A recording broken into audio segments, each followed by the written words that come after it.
고 박원순 서울시장의 성추행 피해자 측이 조금 전 2차 기자회견을 열고 서울시 관계자들에게 구체적인 고충 내용을 알리고 지속적으로 고통을 호소했는데도 아무런 조치를 취하지 않았다고 밝혔습니다. 또 의사에 반하는 성적 괴롭힘은 명백하게 강제추행으로 처벌할 수 있다고 주장했습니다. 국내 코로나19 신규 확진자가 다시 60명대로 늘었습니다. 서울 강서구 요양시설 집단 발병 등으로 서울과 경기 지역에서 무더기 확진자가 나왔습니다. 해외 유입 사례도 34명으로 지역 발생보다 많았습니다. 경기도 포천에 있는 육군 부대에서 최소 13명이 코로나19에 감염됐습니다. 군 당국은 부대 내에서 밀접 접촉한 사람은 50여 명으로 확인됐다며 해당 부대원 220여 명을 모두 격리하고 감염 경로 조사에 착수했다고 밝혔습니다.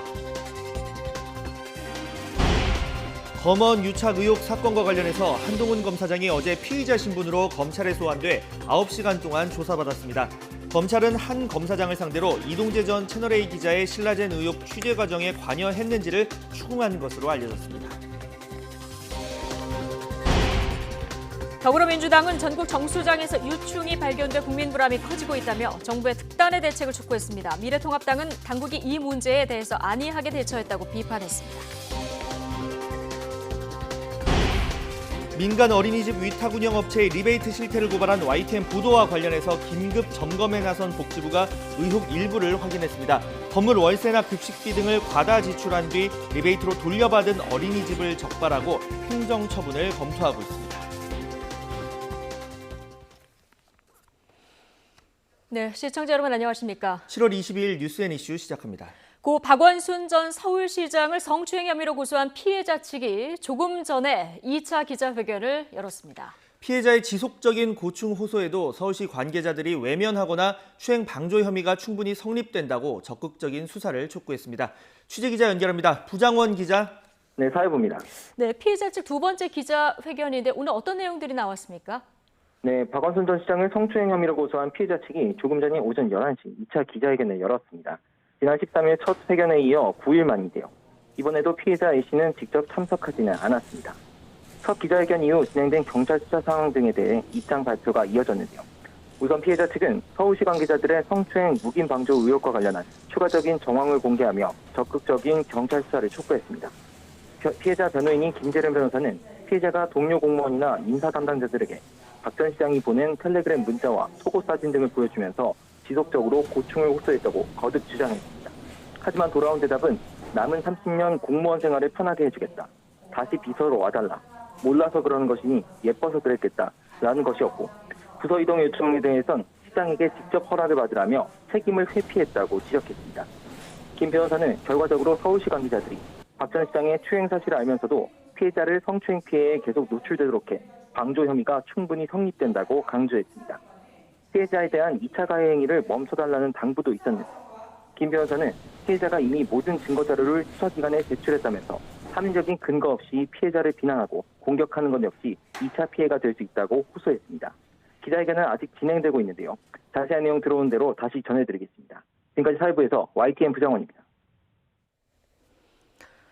채널A 이동재 전 기자와 함께 검언 유착 의혹의 핵심 당사자로 지목된 한동훈 검사장이 어제 검찰 조사를 받았습니다. 한 검사장은 이전 기자와 협박을 공모했다는 의혹을 전면 부인한 것으로 전해졌습니다. 취재기자 연결합니다. 강희경 기자.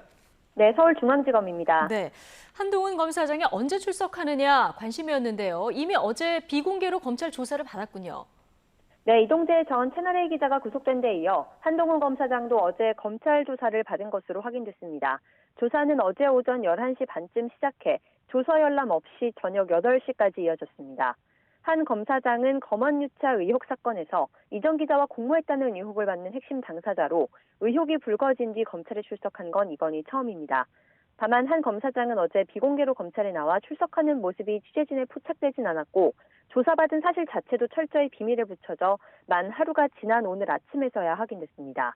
이번 의혹에서는 이전 기자와 한 검사장이 공모했느냐가 핵심 쟁점인 만큼 검찰도 이 부분을 집중적으로 확인했을 것으로 보입니다. 앞서 이전 기자는 강요미수 혐의로 구속됐습니다. 구치소에 있던 이철 전 밸류인베스트 코리아 대표에게 편지를 보낸 뒤 이 전 대표 지인을 만나 한동훈 검사장과의 친분을 앞세우며 협박성 취재를 한 혐의인데요. 한 검사장 측은 이정 기자의 취재 과정에 관여한 바가 전혀 없다는 입장을 줄곧 밝혀왔고 어제 조사에서도 공모관계를 전면 부인한 것으로 전해졌습니다. 네, 어제 이동재 전 기자 측에서 한동훈 검사장과의 대화 녹취록 전문을 공개했는데 계속 말들이 나오니까 오늘은 아예 녹음 파일을 공개하겠다 이렇게 예고했죠. 네, 어제 이전 기자 측에서는 한동훈 검사장과의 공모관계를 부인하면서 수사팀이 핵심 증거로 언급한 녹취록 전문을 공개했습니다. 지난 2월 13일 부산고검 차장검사실에서 이전 기자와 또 다른 채널A 기자가 한 검사장과 20분 동안 나눈 대화가 담겼습니다. 한 검사장이 이전 기자로부터 취재 목적과 경과를 듣고 그런 건 해볼 만하다, 그런 것 하다가 한두 개 걸리면 된다라고 말한 발언 등이 포함됐는데요. 녹취록 자체를 두고도 당사자들과 수사팀의 해석이 정반대로 엇갈리고 있습니다. 녹취록 공개 이후 서울중앙지검에서 일부 언급이 누락됐다고 밝히자 이정 기자 측에서는 오늘 오후 아예 녹음 파일 자체를 공개하겠다고 예고한 상태입니다. 논란이 이어지는 가운데 이번 주 금요일에는 이번 사건과 관련한 검찰 수사심의위원회가 예정돼 있습니다. 수사 타당성과 수사 계속 여부 등을 결정하기 위한 자리인데요. 이정 기자와 한 검사장을 비롯해 관련 의혹을 폭로한 당사자인 이철 전 대표가 모두 참석 의사를 밝힌 만큼 심의위에서 열띤 공방이 벌어질 것으로 관측됩니다. 지금까지 서울중앙지검에서 YTN 강희경입니다. 네, 경기 포천 육군부대에서 장병들이 코로나19에 무더기로 감염됐습니다. 추가 확진자가 나오면서 지금까지만 13명인데 더 늘어날 수도 있습니다. 육군은 해당 부대 전원을 격리 조치했습니다. 취재기자 연결하겠습니다. 임성호 기자. 네, 국방부입니다. 예, 밀접 접촉자가 50명인데 지금 확진자가 계속 좀 늘어나는 추세군요. 네, 그렇습니다. 밀접 접촉자가 50여 명이고 현재 해당 부대 전원이 격리 중인데 진단검사 결과가 다 나오지 않아서 확진 환자가 늘어날 가능성도 있습니다. 확진 환자가 나온 부대는 경기 포천에 주둔 중인 육군 8사단 예하 부대입니다. 병사 2명이 그제 발열 등 코로나19 의심 증상을 보여서 진단검사를 받았는데 어제 저녁에 확진 판정을 받았습니다.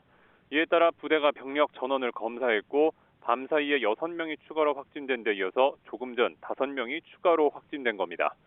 처음 감염된 2명이 밀접 접촉한 인원이 50여 명에 달하고 아까 말씀드린 것처럼 검사 결과가 아직 다 나온 게 아니어서 환자가 더 늘어날 가능성이 있습니다. 현재 육군은 해당 부대원 전원 220여 명을 모두 격리 조치했습니다. 감염된 경로도 조사를 하고 있는데요.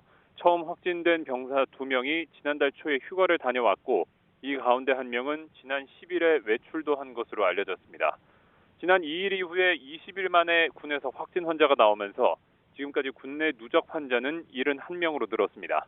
또 군은 자체로 격리 조치한 인원이 1,100여 명이라고 밝혔습니다. 지금까지 국방부에서 YTN 임성호입니다. 네, 코로나19 신규 확진자는 닷새 만에 다시 60명대로 늘어났습니다. 국내 발생은 앞서 보신 이 육군 부대 사례 포함해서 수도권 중심으로 곳곳에서 집단 발병 사례가 새로 나오고 있고요. 해외 유입도 많아져서 불안한 상황입니다. 취재기자 연결하겠습니다. 김종균 기자. 네, 사회부입니다. 예, 다시 60명대로 급증했군요. 네, 그렇습니다. 먼저 어제 국내 발생 신규 확진자는 29명으로 집계됐습니다. 지역별로 보면 거의 수도권에서 새로 나왔습니다.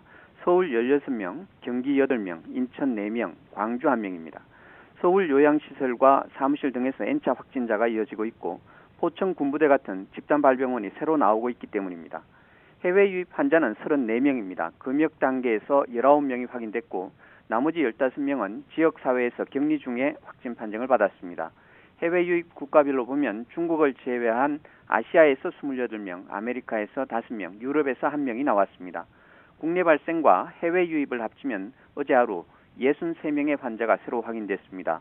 지난 17일 이후 닷새 만에 다시 60명대로 늘어났습니다. 누적 확진자 수는 13,879명입니다. 어제 사망자는 1명으로 누적 사망자는 297명입니다. 신규 격리 해제자는 55명이고 884명이 현재 격리 중입니다. 방역당국은 지난 4월 말 5월 초와 같은 조용한 확산이 언제든 일어날 수 있다며 장마 이후 본격적인 휴가철을 앞두고 주요 피서지와 관광지에 대한 방역 관리에 각별한 주의를 당부했습니다. 지금까지 사회부에서 YTN 김준균입니다. 코로나19 확산 우려로 문을 닫았던 도서관과 박물관이 52일 만에 단계적으로 운영을 시작했습니다. 수도권 방역 조치가 완화되면서 다시 문을 열게 된 건데 오랜만에 박물관 나들이에 나선 시민들 표정 알아보겠습니다. 현장 취재기자 연결합니다. 손효정 기자. 네, 국립중앙박물관에 나와 있습니다. 네, 국립중앙박물관이 오전 10시부터 문을 열었는데 지금 평일 낮입니다. 사람들 많은 편입니까? 네, 제 뒤로 보이는 국립중앙박물관 상설 전시관에는 이른 시간부터 관람객들로 북적이고 있는데요. 관람객들은 오랜만에 보는 전시품을 사진 찍기도 하고 자세한 설명을 읽으면서 박물관 나들이를 즐기고 있었습니다. 국립중앙박물관은 오늘부터 사전 예약을 받아 52일 만에 문을 다시 열었습니다. 상설 전시관은 최대 300명씩, 어린이 박물관은 회차마다 70명씩 입장이 가능합니다. 예약한 인원이 이 인원을 넘지 않으면 현장에서 발권도 가능합니다. 지금까지 상설 전시관에 들어간 관람객은 오전 10시에만 130여 명, 11시에는 100여 명인데요. 휴가를 맞아 아이와 함께 박물관을 찾은 가족을 만나봤는데 설레는 마음을 감추지 못했습니다. 잠시 들어보시겠습니다. 보고 싶었던 것들도 너무 많이 봤고 입구에 뭐 삼국유사 이런 것도 너무 감명 깊게 봤고 생각도 못했던 이런 또 좋은 기회가 돼가지고 같이 나오니까 너무 좋아요. 박물관은 오전 10시부터 오후 6시까지, 수요일과 토요일은 밤 9시까지 문을 엽니다.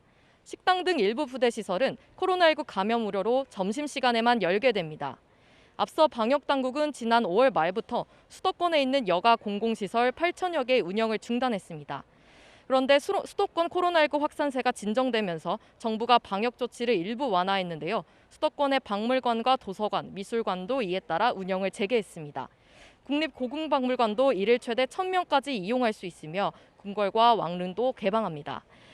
중앙박물관, 현대미술관, 중앙도서관 등 10개 기관은 수용 인원의 최대 30% 범위 안에서 운영할 수 있도록 했고 이용객들은 방역 수칙을 철저히 지켜야 합니다.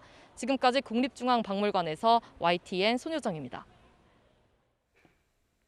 전국 교회에 대한 방역 강화 조치가 시행된 지 2주가 흐른 가운데 정부는 교회 소모임 등을 통한 감염이 거의 발생하지 않고 있다며 모레부터 방역 강화 조치를 해제하기로 했습니다.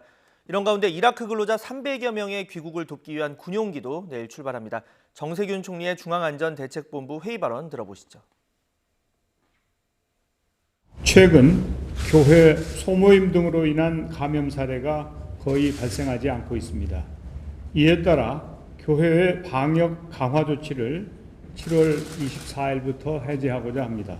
다만 상황에 따라서는 지자체별 행정 조치가 가능하다는 점을 말씀드립니다. 이라크에 계시는 우리 근로자 300여 명의 안전한 귀국을 지원하기 위해 군용기가 내일 출발합니다. 외교부, 국토부 등 관계부처에서는 우리 근로자들의 안전과 건강을 위해 이송과 방역 지원에 빈틈이 없도록 잘 준비해 주시기 바랍니다. 최근 수돗물 유충 신고가 잇따르는 가운데 강원 지역 수돗물에서도 유충이 발견됐다는 신고가 들어오면서 당국이 조사에 들어갔습니다.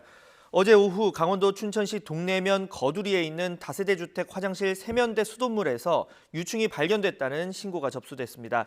유충의 크기는 2mm 정도로 춘천시는 하수도관을 타고 올라온 나방파리 유충일 가능성이 큰 것으로 보고 있으며 시료를 채취해서 벌레의 종류와 유입 경로를 조사하고 있습니다. 이런 가운데 청주의 한 아파트에서도 비슷한 모양의 유충이 나왔습니다. 청주시 상수도사업본부에 따르면 어제 오후 청주시 흥덕구의 한 아파트 화장실 수돗물에서 유충이 발견됐다는 신고가 들어왔습니다. 상수도사업본부가 현장을 확인한 결과 화장실 바닥에서 유충 여러 마리를 발견하고 국립생물자원관에 분석을 의뢰했습니다. 네, 이렇게 전국적으로 수돗물 유충이 발견되면서 불안이 커지자 더불어민주당은 정부에 특단의 대책을 마련하라고 촉구했습니다. 미래통합당은 김종인 비상대책위원장이 직접 인천 정수장 현장 점검에 나섰는데 유충 사태 자체가 창피한 일이라고 비판했습니다. 국회로 가보겠습니다. 한현희 기자. 네, 국회입니다. 네, 정치권도 본격적으로 수돗물 유충 문제를 언급하기 시작했습니다. 오늘 오전 어떤 말들이 나왔습니까? 네, 더불어민주당 이해찬 대표는 가장 필수적인 공공재인 수돗물 공급과 관리는 정부의 기본 책무라며 국민이 불편과 불안을 겪지 않도록 정부의 특단의 대책을 촉구했습니다. 이어 유충이 발견된 지역의 수돗물 정상화와 사태 확산 방지가 가장 시급하다며 당과 정부는 정수장에서 각 가정 수도꼭지에 이르기까지 수돗물 안정 대책에 만전을 기해달라고 당부했습니다. 미래통합당은 아예 김종인 비상대책위원장과 지도부가 직접 인천에 있는 정수장을 찾았습니다. 현재 수돗물 정책의 문제점을 직접 확인하고 이 대응 방안을 찾아보겠다는 건데요. 이 자리에서 김 위원장은 선진국 수준에 도달한 나라의 수돗물에서 유충이 나왔다는 사실은 창피스러운 일이라고 지적했습니다. 또 지금까지 대처도 너무 안이했던 것 같다고 비판했는데요. 그러면서 오늘 현장 점검에서 유충이 어떤 경로로 나왔는지 발생 경위와 또 향후 조치에 대해 확인하고 당에서도 적절한 방안을 논의하겠다고 강조했습니다. 이런 가운데 오늘 오후엔 21대 국회 첫 번째 대정부 질문이 예정돼 있죠. 어떤 부분이 쟁점입니까? 네, 그렇습니다. 일단 대정부 질문에 앞서서 정의당 배진교 원내대표가 비교섭단체 대표 발언을 진행할 예정이고요. 국무총리와 외교부 장관, 법무부 장관, 국방부 장관 등이 참석한 가운데 정치, 외교, 통일, 안보 분야에 대한 대정부 질문이 이어지게 됩니다. 오늘 질문은 여야 합의에 따라 의원 11명이 모두 12분씩 진행하게 되는데요. 여당에서는 남북관계 개선 방향과 대북전단 살포 금지법 등 대북 현안, 그리고 행정수도 이전과 관련한 정부 입장 등을 질문할 전망입니다. 추미애 법무부 장관에 대한 탄핵소추안을 제출한 통합당은 추 장관을 겨냥한 질문을 이어갈 것으로 보이고요. 또 고 박원순 전 서울시장의 성추행 의혹과 관련한 대응에 대한 질의도 준비하는 것으로 전해졌습니다.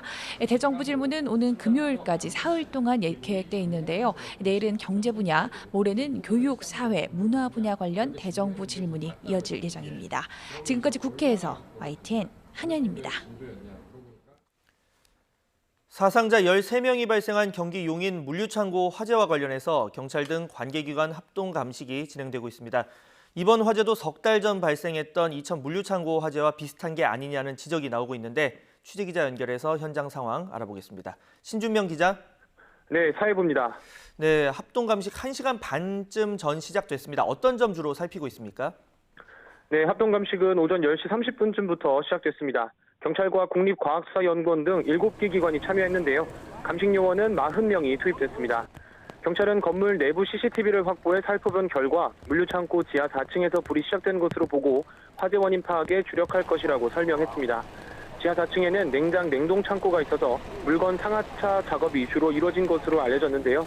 경찰은 일단 방화 혐의점은 없는 것으로 보고 있습니다. 경찰은 합동 감식이 종료되는 대로 사고 현장에서 감식 결과와 수사 계획 등을 설명할 예정입니다. 네, 앞서 석 달 전 경기 이천 물류창고 건설 현장에서도 큰 불이 나서 대규모 인명피해가 발생했는데 이번 사고도 물류창고라는 점에서 비슷한 문제점이 지적되고 있죠. 네, 그렇습니다. 지난 4월 말 이천 물류창고 화재 때에도 검은 연기가 건물 전체를 휘감고 불길이 순식간에 번졌습니다. 냉동 냉장 물류창고 특성상 온도 유지를 위해 환기가 잘 안 될 뿐만 아니라 단열을 위해 발포해둔 폴리우레탄에 불이 옮겨붙어 화염과 연기가 걷잡을 수 없이 커지게 됐던 건데 이번 용인 물류창고 화재도 냉동 냉장을 위해 도포된 우레탄이 불과 연기를 키운 게 아니냐는 지적이 나옵니다. 전문가의 말을 직접 들어보겠습니다. 그러니까 내단열재용으로 발포한 폴리우레탄이 이제 기본적으로 온통 공간에 있기 때문에 이 냉동 냉장 창고는 시공 중인 뿐만 아니라 운영 중에도 상당히 취약하다고 볼 수 있는 거예요. 실제로 이번 화재에서도 지하에서 일하던 작업자들이 유독가스를 피하지 못해 질식사한 것으로 파악됐습니다. 어제 물류창고 지하 4층에 고립됐다가 구조된 작업자를 저희 취재진이 만났는데요. 폭발음과 함께 연기가 차올라 창고 안이 칠흑으로 변했고 굉음이 너무 커서 화재 직후 경보음도 들리지 않았다고 덧붙였습니다.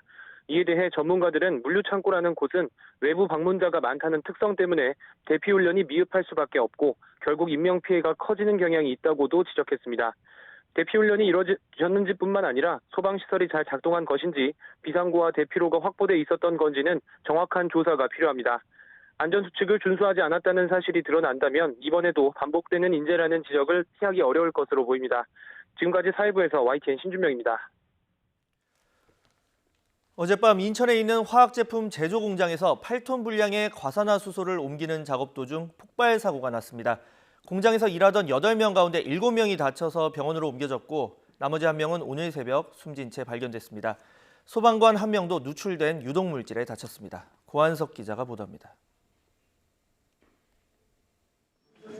공장 철골 구조물이 폭탄 맞은 듯 무너져 내렸고 마주보는 이웃 건물 벽면까지 휘어졌습니다. 주차돼 있던 탱크로리는 반토막이 났습니다. 어젯밤 8시 50분쯤 화학물질 운반 작업이 진행 중이던 공장에서 갑자기 굉음과 함께 폭발이 일어났습니다. 폭발의 충격은 건물을 관통해서 이렇게 반대편 벽면을 무너뜨릴 정도로 상당했습니다. 폭발 당시 탱크로리 주변에서는 8명이 작업 중이었습니다. 이 가운데 7명이 다쳐 병원으로 옮겨졌고 오늘 새벽 나머지 1명은 숨진 채 발견됐습니다.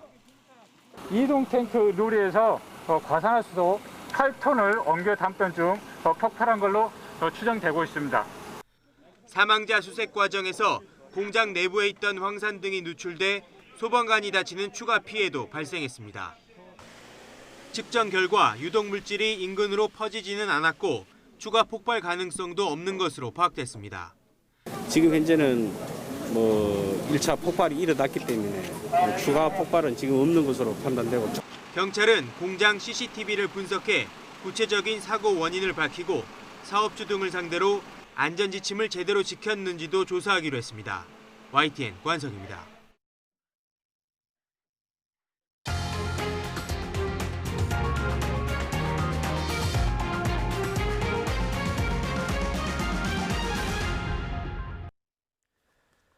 민간 어린이집 위탁 운영 업체가 보육료를 리베이트로 빼돌리는 실태를 고발한 YTN 보도와 관련해서 긴급 점검에 나선 복지부가 리베이트 정황을 확인했습니다. 54곳에 이르는 해당 어린이집을 상대로 특별 점검에 나선 뒤 행정처분을 내린다는 계획입니다. 취재기자 연결해서 자세한 내용 알아보겠습니다. 안윤학 기자. 네, 사회부입니다. 네, 지난주에 복지부가 관련해서 긴급 실태 점검에 나섰는데 그 결과가 나온 거죠? 네, 그렇습니다. YTN은 어린이집 보육료를 리베이트로 빼돌리는 위탁 운영 업체 A사의 회계 비리 의혹을 집중적으로 보도하고 있는데요. 이에 보건복지부가 지난 16일부터 이틀 동안 A사 소속 어린이집 2곳을 긴급 점검했고 실제 리베이트 정황을 확인했습니다. 지금 화면으로 보시는 곳은 A사 대표가 지난해 4월부터 직접 운영하는 강원도 춘천의 한 어린이집인데요. A사 대표가 온 뒤로 건물 월세나 특별활동비가 과다하게 지출돼 리베이트로 빼돌린 정황이 포착됐습니다. 실제 A사가 어린이집 운영을 맡은 뒤로 건물 월세가 기존 350만 원에서 700만 원으로 2배나 뛰었고 특별활동비도 다른 어린이집이 6천 원에서 11,000원 수준인데 비해 여기선 서너 배 수준인 25,000원을 받는 등 지출이 크게 늘어난 겁니다. 복지부는 이렇게 지출된 돈 일부를 A사가 리베이트로 챙긴 것으로 보고 있습니다. 또 국가 보조금인 급식비 1,700만 원 정도를 허위로 지출하는 등 영유아 보육법 위반 사항도 다수 적발했습니다. 영유아 보육법은 부정한 방법으로 국가 보조금 1,000만 원 이상을 유용한 경우 시설 폐쇄 조치를 내리게 돼 있는데요. 이에 따라 복지부는 해당 어린이집을 상대로 소명 절차를 거친 뒤 시설 폐쇄 등 행정처분을 검토한다는 계획입니다. A사에 소속된 어린이집은 모두 54곳입니다. 일부 어린이집에서 불법 정황이 드러난 만큼 복지부는 A사 소속 54곳 모두를 특별 점검한다는 방침입니다. 아울러 민간 어린이집 위탁 운영 규정을 손질하는 등 제도 개선 방안도 검토하고 있습니다. 지금까지 사회부에서 YTN 안윤학입니다. 요즘 은행 이자가 정말 낮습니다. 투자할 곳이 마땅치 않은데 여윳돈을 굴리려는 개인과 투자자가 필요한 사람을 연결해주는 P2P 업체 한 곳이 영업을 중단하면서 피해가 우려되는 상황입니다. 이번 기회에 P2P 업계 전반에 옥석 가리기가 시급하다 이런 지적도 나오고 있습니다. 최두희 기자가 보도합니다. 31살 A씨. 예금 금리보다는 높은 수익률을 얻기 위해서 4년 전부터 P2P 업체에 투자를 시작했습니다. 그동안 최소 10%가 넘는 수익이나 신이 났지만 한순간에 결혼 자금으로 한 푼 두 푼 모았던 투자금 3천만 원을 찾지 못할 상황에 놓였습니다. 중고자동차 매입자금 대출 상품을 주로 취급했던 이 업체가 최근 경찰 조사를 이유로 영업 중단을 선언했기 때문입니다. 명품백 하나 안 사면서 그렇게 아껴서 모은 거거든요. 근데 조금은 그래도 나은 삶을 위해서 이제 투자를 해서 좀 증식시키려고 했던 건데 이제 진짜 마른 하늘의 날벼락 같은 일이 이렇게 생겼죠. 전체 투자금 251억여 원의 반환도 중단된 상태. 투자자들은 소송을 준비 중입니다. 저도 소송을 준비 중에 있어요. 그래서 일단 최대한 받아낼 생각이고 못 받는다 하더라도 이제 좀 진짜 법적으로 해서 강력한 처벌을 줘야 되는 게 마땅하다고 생각해요. 지난해 은성수 금융위원장이 금융혁신 사례로 치켜 세웠던 업체도 사기 혐의로 검찰 수사까지 받고 있는 상황. 여기에 P2P 업계 전반의 연체율도 계속 높아지고 있는데 코로나19로 더 가속화하는 추세입니다. 지난해 말 11%대였던 P2P 업계 연체율은 최근 들어 16%가 훌쩍 넘었습니다. 상황이 이렇다 보니 금융당국도 부랴부랴 P2P 대출 관련 규제를 강화하기로 했습니다. 부실업체를 걸러내기 위해 모든 P2P 업체를 전수조사하겠다고도 예고한 상태입니다. P2P 업체는 모두 240여 곳에 이르고 누적 대출액은 11조 원을 훌쩍 넘는 것으로 추정됩니다. 전문가들은 업계 전반에 대한 옥석 가리기가 필요한 시점이라고 조언합니다. 코로나로 인한 P2P 업체가 약화될 수 있는 그런 부분, 그건 다시 좋아지면은 정상으로 회복되면 이 부분 좋아지잖아. 그거를 감안한 옥석 가리기를 금융당국에서 해주셔서. 특히 다음 달 온투법이 시행되면서 등록 P2P 업체들이 제도권에 진입할 경우 옥석 가리기는 본격화할 것으로 보입니다. YTN 최두입니다.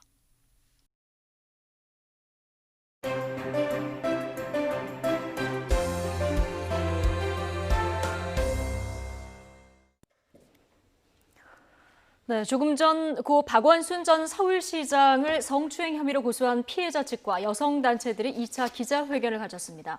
서울시 관계자들이 피해자 호소를 외면해서 추행 방조 혐의가 충분히 성립된다며 적극적인 수사를 촉구했습니다.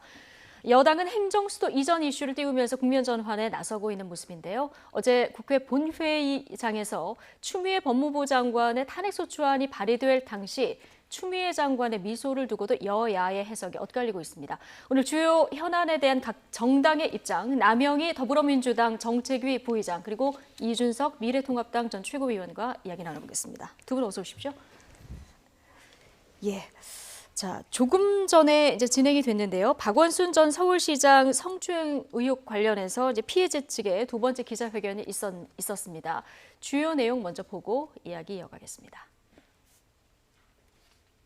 피해자의 의사에 반하는 피고소인의 신체적인 접촉이 지속되었습니다. 그리고 언어적, 성적 괴롭힘이 지속되었습니다. 피해자는 인사 이동 시기마다 부서 이동을 요청했습니다. 상사, 인사 담당자에게 고충을 호소했습니다. 이런 사실관계에 비추어 보면 우리 대법원의 최근 판례에 비추어 보더라도 해당 이 사건은 업무상 위력추행에 해당함이 명백하다고 볼 것입니다. 피해자가 성고충을 인사 담당자에게 언급하기도 했습니다. 직장 동료에게 불편한 내용의 텔레그램 문자를 직접 보여주기도 했습니다. 속옷 사진도 보여주면서 고충을 호소했습니다. 그러나 담당자들은 피해자에게 남은 30년 공무원 생활 편하게 하도록 해줄 테니 다시 비서로 와달라. 몰라서 그러는 것이다. 예뻐서 그랬겠지. 인사이동과 관련해서는 시장에게 직접 허락을 받아라. 이게 결국 피해자에게 돌아온 대답들이었습니다. 네, 지금 이 방조 혐의 관련 추가 정황 등을 들어볼 수 있었는데요. 이제 하나씩 좀 보면 일단 이 쟁점은 강제 추행 여부를 어떻게 판단하느냐 이 부분일 텐데요. 지금 김재련 변호사 얘기를 들어보면 피해자 의사에 반하는 추행은 강제 추행으로 처벌하는 것이 최근의 대법원 판결이다. 이걸 들어서 좀 수사기관이 적극적으로 나서달라 이런 주문을 했는데 지금 그런데 박원순 시장 사망으로 공소권 없음 이런 상태 아니겠습니까? 어떻게 수사를 해나가야 될까요? 예, 그 법원에서도 그 경찰에서 제시했던 부분을 이제 그 공소권 없음으로 또 그 기각 사유를 들어서 이제 더 이상 수사하기 힘들게 영장을 기각한 것이 이미 보도가 됐는데요. 오늘 아침에 예.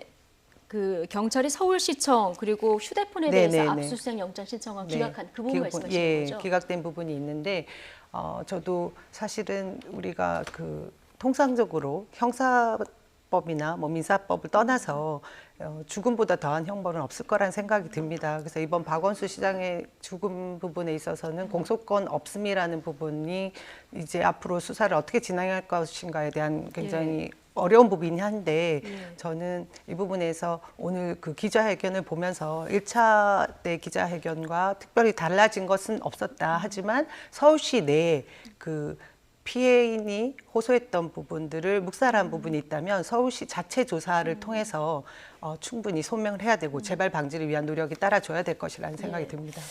예, 오늘 지금 얘기를 하셨으니까요. 법원이 일단 서울시청 그리고 이 사망 지점에서 발견된 휴대폰에 대한 압수수색 영장을 오늘 아침 기각을 했거든요. 이 부분은 영장에 들어간 내용이 좀 부족해서일까요? 아니면 부적절하다는 근본적인 판단 때문일까요? 실제로 지금 영장을 통해서 확인하고자 하는 진실이 무엇이냐에 이제 관점을 둬야 되는데 저는 지금 상황에서 서울시 공무원들의 어쨌든 부적절한 이 일 처리에 대해 가지고 지금 이 부분에 대한 관심사가 커지고 있거든요. 그렇다면 이제 이 부분을 규명하기 위한 노력들이 꼭 그 압수수색 말고도 여러 가지 단계가 있을 것이다. 저는 이 시점에서는 은폐 의혹이나 이렇게 넘어가게 되잖아요. 그럼 박원순 시장의 핸드폰보다 중요한 건 뭐냐면은 그 관계자들의 핸드폰입니다. 그렇기 때문에 압수수색이나 아니면 수사의 방향성 자체가 좀 달라질 수 있다 이런 생각을 하게 되고요.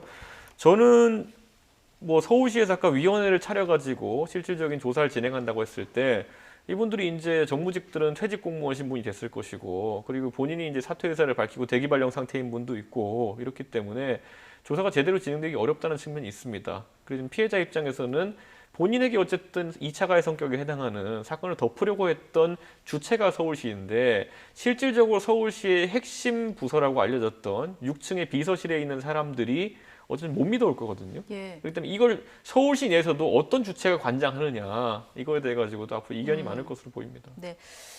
앞서 남 부위원장님이 1차 그 기자회견하고 크게 달라진 건 없다 얘기를 해주셨는데 오늘 추가로 좀 나온 내용들을 보면 아까 말씀하신 관계자들의 어떤 방조 관련 부분입니다. 얘기를 들어보면 이 피해자가 지속적으로 내가 고통스럽다 호소를 했는데 30년 공무원 생활 편하게 해주겠다 이런 회유도 있었고요. 예뻐서 그랬겠지? 뭐 이런 얘기도 나왔다고 하고 인사 이동은 시장에게 허락을 받아라. 이건 뭐 불가능한 얘기인데요. 이런 전체적인 피해자의 증언은 어떻게 보십니까? 앞서 말씀드린 것처럼 저는 이 사건의 본질인 박원순 전 시장님 돌아가신 시장님의 그 성추행 관련 부분에 있어서는 지금 명확하게 그러니까 해결이 된 게 없다라는 말씀이었고요.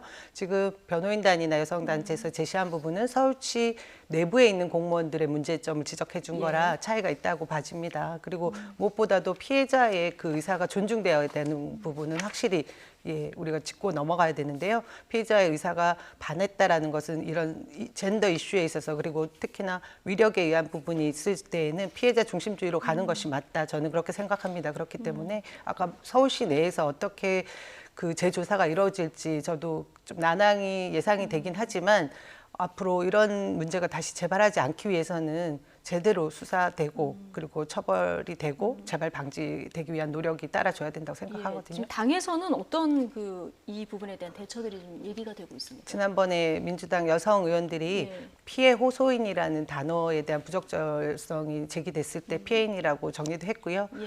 저희가 성 이슈, 그러니까 성추행이나 성폭력이나 이런 문제를 다루는 데 있어서 같은 의견을 여성단체와 같은 생각을 가지고 있는 건 분명히 있습니다. 그런데 저는 제 개인적인 생각으로 그 피고인이라고 해서 무조건적으로 그 범죄 사실이 명명백백하게 밝혀지지 않은 상황에서 무조건적 그 죄가 추궁되는 부분은 또 우리가 한번 생각해 봐야 될 부분이 있다는 점도 말씀드리고 싶습니다. 어쨌든 오늘 어떤 증거가 또 공개될까 이 부분도 관심이었는데요. 그래서 아마 이 여성단체도 이 질문을 많이 받았나 보더라고요. 증거를 공개할 의향이 있나. 그런데 이 모든 증거는 피해자에게 또 그 어떤 힘든 부분을 제공할 수 있기 때문에 수사기관에 모두 제출하겠다 이렇게 얘기를 했거든요. 실제로 이제 이런 의혹 같은 경우에는 아까 말했듯이 이제 자동으로 면직된 서울시 공무원이라든지 아니면 이제 사퇴하시겠다고 의사 밝히신 분이라든지 이런 분들이 적극적인 반박을 해야 됩니다. 이제는 왜냐하면 피해자 측에서 사실 그분들이 회유를 했다는 것을 이제 증언했기 때문에 이제 뭐 고소장이나 이런 데는 이름이 특정돼서 들어갈 거 아닙니까? 그렇다면 그 회유를 했다고 지목된 당사자들 같은 경우에는 해명을 공개적으로 할 필요가 있습니다. 그건 이제 수사기관에 해야 될 필요가 있거든요. 그때까지 뭐 이분도 당연히 2차 피해를 원하지 않기 때문에 본인이 가진 증거를 공개해야 될 필요는 없고요. 다만 또 이제 그 피해 가해자로 이제 지목되신 그 서울시 공무원들 같은 경우에도 최대한의 방어권은 행사해야겠죠. 하지만 지금 시점에서 봤을 때 그 서울시에 있는 그 비서실 공무원들이나 이런 분들이 국민들의 알 권리를 충족시킬 만큼 속 시원하게 답을 하고 있느냐. 특히 초기에 벌어졌던 그 보고 시점이나 연관된 논란 같은 경우에는 굉장히 많은 국민들이 보기에는 속 시원한 해명을 하지 않았다고 보이거든요. 그러니까 저는 그 부분에 있어가지고는 법적 절차가 진행되기 이전에라도 빨리 하루속히 해명을 좀 했으면 좋겠습니다. 어쨌든 피해자에 대한 2차 가해 행위를 멈춰달라 오늘 이런 당부도 있었는데요. 이 부분은 좀 우리가 모두 유념을 좀 해야 될 것 같습니다. 여당 분위기가 좀 이 문제 때문에도 좀 뒤숭숭한데요. 민주당의 전당대회 레이스가 본격 시작됐습니다. 자, 어제는 의외의 인물이 또 출사표를 던졌는데요. 바로 세월호 변호사 박주민 의원입니다. 자, 어떻게 해서 출마를 결심했는지 오늘 아침 인터뷰 내용 그리고 당의 주요 현안에 대한 입장 잠깐 듣고 오시죠. 당이 이제 그 176석을 가지게 되면서 몸집이 커졌지 않습니까? 네. 이 몸집이 커진 게 이제 무거워진 것으로 그치는 것이 아니라 오히려 이제 이 거대한 규모를 더 빠르게 움직이고 더 넓게 움직이면서 국민들과 교감을 더 많이 할 수 있겠죠. 그리고 대화도 더 많이 할 수 있습니다. 그러려면 굉장히 당이 활력 넘치고 좀 활기차야 되고 또 발로 뛰어다니는 모습을 보여줘야 되지 않겠습니까? 네네. 그런 데 있어서는 제가 좀 더 적합한 부분이 있다. 피해 호소인이라는 단어를 이제 처음에 썼었던 부분은 그 당원 당규에 제가 이제 알기로 아마 피해 호소인이라는 문구가 들어가 있긴 있는 것 같더라고요. 당의 어떤 규정 중에 하나예요. 그래서 그런 차원에서 이제 아마 큰 문제 의식 없이 이제 그 단어를 썼던 것 같은데 피해자 중심성이라는 관점에서 보면 조금 아쉬운 부분이라고 지적받을 수는 있다고 생각을 하죠. 당이 지금 176석, 몸집이 굉장히 커졌기 때문에 굉장히 기민하게 움직여야 된다는 거예요. 그런 면에서 내가 적임자다 이런 얘기를 좀 듣고 오셨는데 어떻습니까? 당내에서 초재선 의원들 중심으로 좀 권유가 많았나 보죠?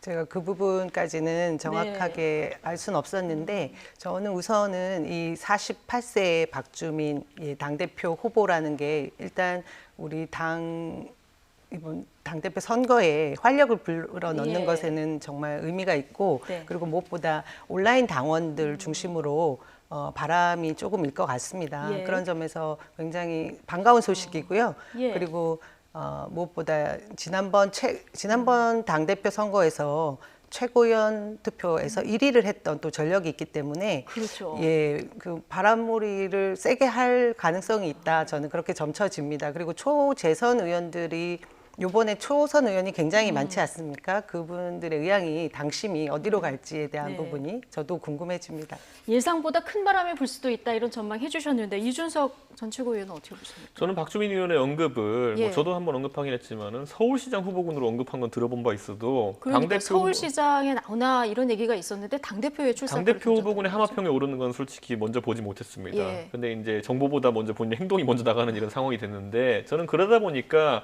서울시장 선거와 떼어놓고 이걸 이해하기는 좀 어려운 측면이 있다. 왜냐하면 당대표 선거에 가가지고 결국 당원들을 대상으로 해서 득표 활동을 한다는 것이 사실 서울시장 선거도 경선을 치러야 되거든요. 민주당의 내부 룰상. 그러다 보면은 그 당원이 그 당원입니다.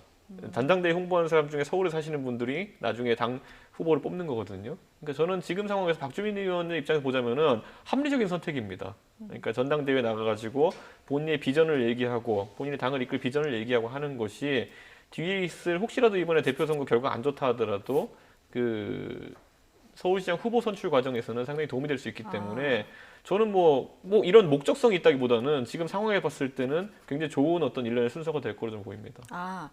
그러니까 뭐 되든 안 되든 상관없이 지금 대표에 도전한 것 자체가 서울시장을 염두에 둔 행보라고 이준석 최고위원은 보시는 것 같은데요. 남영희 부위원장은 어떻게 보십니까? 충분히 그런 예상이 가능할 것 같고요.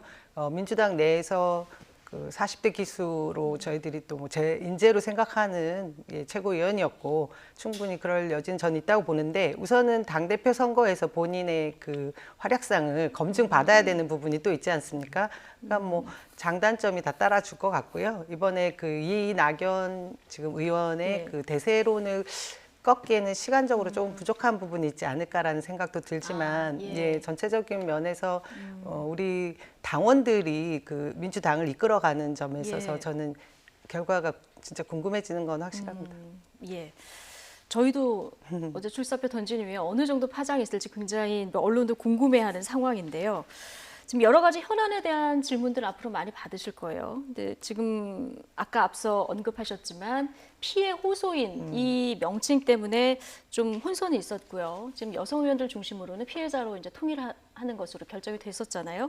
오늘 이 질문에 대해서도 이게 당원 당규에 피해 호소인이란 문구가 있어서 큰 문제 의식 없이 단어를 썼던 것 같다. 아쉬운 점이 있다. 이런 얘기를 했는데 당원 당규에 어떻게 되어 있습니까? 그 제가 알아보니까 당원 당규에 피해 호소인이라고 이렇게 명시되어 있는 건 없습니다. 하지만 저희 민주당의 윤리규범 제14조에 명시되어 있는 부분은 그 당직자나 당 소속 그 공직자의 피해인 또는 피해 호소인이라고 가로 열고 명시되어 있는 부분들이 있습니다. 아마 그거와 이제 혼돈이 돼서 말씀하신 것 같고요.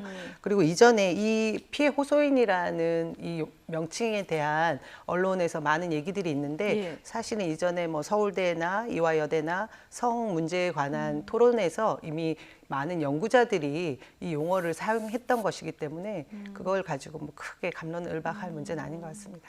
저는 근데 그런 것에 대해 지금 와서 이제 해명은 이렇게 하지만은 애초에 의도는 어쨌든 피해자에서 피해 호소인을 격화시키는 의도가 좀 있었다 이렇게 좀 보는 것이 잘 생각해 보시면 뭐든지 쌍이 있습니다. 철수와 영의도 있는 것이고 개와 고양이 있는 것이고 피해자와 가해자가 있거든요. 그럼 제가 그래서 궁금했어요. 피해 호소인이라고 한 분이 지목되면은 그럼 다른 분은 뭐가 되느냐 했을 때 이제 이거를 보니까 가해 지목인이라 돼 있더라고요. 저는 민주당에서 박원순 시장을 가해 지목인이라 부른 사람이 있다면은 뭐 그런 시도 자체를 인정하겠습니다만은 전혀 그런 게 없었거든요. 예전에 이거는 그 서울시 학내 얘기 말씀하시는 거예요? 가해 지목인? 아니요, 지금 사전적으로 그냥 완전 반대되는 용어가 있는데 지금 박원순 시장은 그러면 피해 호소인에 반대되는 의미로 뭐라고 지금 불렀는지 혹시 아시나요? 민주당에서? 어쨌든 그 부분에 있어서 많은 여성 단체에서 이미 피해 호소인과 가해 지목인이라는 용어를 썼습니다. 왜냐하면 이것이 아까 미리 저희가 서두에서 말씀드린 것처럼 특정해서 이 그 형사법이든 민사법이든 해당되는 어떤 문제를 발견하기 전에 쓸 수 있는 용어이기 때문에 통용됐던 단어입니다. 그래서 저희가 이제 많은 인사들 언급 속에 피해 호소인이라는 단어는 들었지만은 가해 지목인이라는 단어는 듣지 못했다는 것이 이 사건에 대해서 민주당이 처음에 언급했던 의도 자체를 저는 보여준다고 봅니다. 예, 어쨌든 좀 피해자로 정리는 된 거죠. 네. 예. 박주민 의원 앞서 그 2년 전 최고위원 선거에서 가장 득표율이 높았다 이 얘기 해주셨는데 이준석 전 최고위원이 보시기에 실제로 당대표 이 뚜껑을 열어보면 얼마나 득표할 거라고 보십니까? 저는 가장 이제 당황한 분은 김부겸 장관일 것이다. 당황한 분은? 네, 왜냐하면 김부겸 전 장관의 표를 가져갈 것이다. 그렇다기보다는 저는 이렇게 생각합니다. 이낙연 대 김부겸의 구도라고 한다면은 많은 분들이 이낙연 그 의원이 우세할 것이라고 예측을 해요. 다만 득표율이 어느 정도가 될 것이냐라는 것에 관심을 가졌을 텐데 이제 그러면 소위 말하는 친문표라고 하는 것이 저는 이낙연 지사와 오히려 그 박주민 의원 사이에 갈리게 되면은 김부겸 장관이 과연 우세할까 아니면 불리할까 지금보다 이 생각을 하게 되거든요. 자, 김부겸 장관이 내세우던 것 중에 제 1메시지가 뭐였냐면요. 이낙연 그 의원이 당대표가 되면은 7개월 뒤에 다시 선거를 치러야 된다는 그런 논리였어요. 그거 이제 사라진 겁니다. 친문하는 분들 입장에서 그런 게 좀 불편한 분은 박주민 의원을 찍으면 돼요. 자, 그리고 경선이라고 하는 당내 경선은 일반적인 그 국민 그 투표와 다르게 자, 박주민 의원이 지난번에 아주 우세한 득표를 했던 이유를 한번 살펴보자고요. 결국에는 경선에서는 당원들의 핵심 가치를 지키는 사람들이 중요하거든요.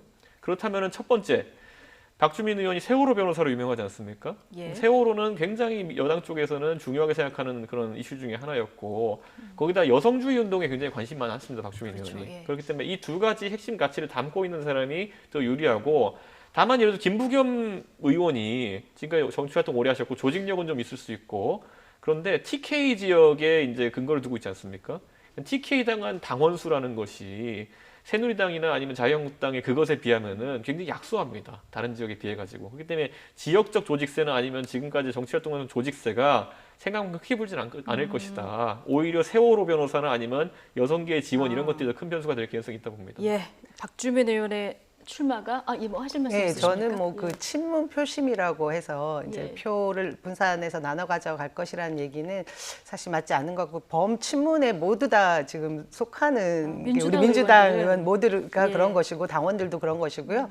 앞으로 저희가 이번 당대표가 해야 될 일이 이 거대한 여당을 어떻게 이끌 것인가와 그 이후에 대선 그리고 지방선거를 어떻게 잘 이끌어 나갈 것인가에 대한 거대한 정책적 이슈를 선점하고 또 치열한 토론이 될 그런 선명한 경쟁에 있어서 박주민 의원이 들어오면서 아마 세 분이 더 저희가 볼 때는 풍성한 이야기들을 내놓지 않을까 해서 더 좋은 점이 있죠. 예. 그러니까요. 박주민 의원이 출사표를 던지면서 이 이낙연, 김부겸 후보 사이에서 어떤 변수가 될지 또 당선이 될 수도 있으니까요. 네.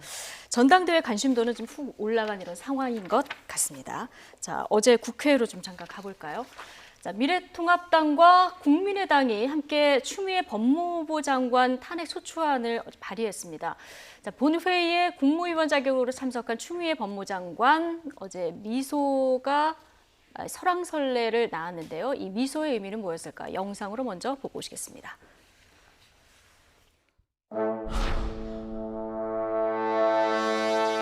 주호영, 권은희 의원 등 110인으로부터 법무부 장관 추미애 탄핵소추안이 발의되었습니다.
예. 추미애 법무부 장관에 대한 탄핵소추안 지난 1월에 한번 제출이 됐었고요. 이번에는 국민의당하고 같이 발의를 하셨는데 두 번씩이나 탄핵소추안을 발의할 만큼 좀 추 장관 행보에 문제가 있다고 통합당은 보시는 건가요? 그간에 이제 검찰과의 갈등 관계 이런 것을 봤을 때 검찰청법에 위배되는 부분도 있다 판단해가지고 뭐 고발도 들어가고 했습니다만은 탄핵이라는 건 정치적인 절차입니다. 네. 이분이 원만하게 장관으로서의 직을 수행할 수 있느냐에 대해 가지고 미래통합당은 할 수 없다라고 이제 판단한 것이고요. 저는 뭐 그런 본인의 탄핵 소추안이 발의됐는데 그때 이제 웃고 또 그리고 실제로 핸드폰으로 이제 윤석열 총장 가족에 대한 어떤 비위 사실 보고나 이런 것들을 받으려고 하는 걸 봐가지고는 그 행동도 그냥 부적절했다 이런 생각을 하게 됩니다. 저는 이제 장관이라 하면 본인의 주 소관 업무에 대해 가지고 항상 지대한 관심사를 쏟아야 되고 뭐 이동 중에도 뭐 자료를 볼 수 있고 대정부 질문 중에 볼 수 있다 이렇게 생각합니다. 그러면 이분이 뭘 보고 있냐 봤더니만은 지금 법무부의 그 주요 임무가 뭔가를 봤더니만은 윤석열 총장에 대해 가지고 비위를 살피는 거예요. 저는 이거 자체가 지금 뭔가 굉장히 잘못되었다 이렇게 생각을 합니다. 어제 이런 문건을 본 것 자체가 부적절하다 얘기를 하신 건데. 아니 그걸 거기서 봐야 됩니까 그거를? 예, 그럼 그거 자체가 어제 이렇게 확대하는 모습까지 다 카메라에 노출이 됐던데 이 부분은 좀 의도가 됐다고 보십니까? 저는 의도보다도 그냥 자연스럽게 본인의 주요 업무가 그거다 보니까 주요 업무가 검찰 때려잡기이다 보니까 지금 그렇게 하고 있는 게 아닌가. 자연스러운 모습입니다. 많은 국민들이 언론으로만 봐도 추미애 장관의 모든 관심사는 윤석열 총장과 싸우는 데 가 있어요. 그러니까 제 생각엔 식사하실 때도 옆에 놓고 보실 것 같고요. 나중에 뭐 이동 중에도 보실 것 같고요. 국회 와서도 보신 겁니다. 반론 듣겠습니다. 네. 바로. 뭐 어제 하루 종일 굉장히 소란스러웠는데 제가 보기에는 어쨌든 그 탄핵 소추안 발의가 표결이 그 절대 절차가 성립되지 않을 거라는 건 다 예상하고 있는데도 왜 이런 게 일어났느냐? 저는 저 혼자만의 판단은 주호영 원내대표가 자신의 입지가 옹색해진 것을 잘 한번 이제 타개해보고자 하는 또 뭐 정략적인 뭐 그런 계획이 아니었나 그런 생각이 들고요. 실제로 헌법 65조에 의하면 탄핵소추안은 국회의원 3분의 1이 발의를 하고 제적의 과반 이상이 찬성을 해야 의결이 되는 문제잖아요. 그걸 뭐 이미 추미애 법무부 장관이 모르실 리도 없고 우리 국민들도 다 아는 사안인데 이것이 이제 국회에서 나왔다라는 게 뭐 저는 법무부 장관이 이런 상황에서 굳이 그걸 뭐 이렇게 머릿속에 염두에 두고 어떤 행동을 했다 그런 생각은 들지 않습니다. 근데 다만 어제 국회 본회의장에서 그 이제 문건을 보신 게 화면에 잡힌 것은 뭐 그 현미경으로 찍고 하는 부분들을 이미 뭐 잘 알고 있는 또 정치인 출신의 우리 장관이시니까 그렇죠. 예. 뭐 전혀 메시지가 없을 거란 생각은 들지 않고요. 이미 뭐 법무부 외청 검찰총장의 그 문제들이 야기가 돼서 탄핵소추안까지 발의됐던 문제들을 오히려 메시지 전달 차원에서 그런 일이 있었지 않았나 저는 그런 추측도 해봅니다. 있는 거다. 예, 저는 그런 생각이 들더라고요. 예.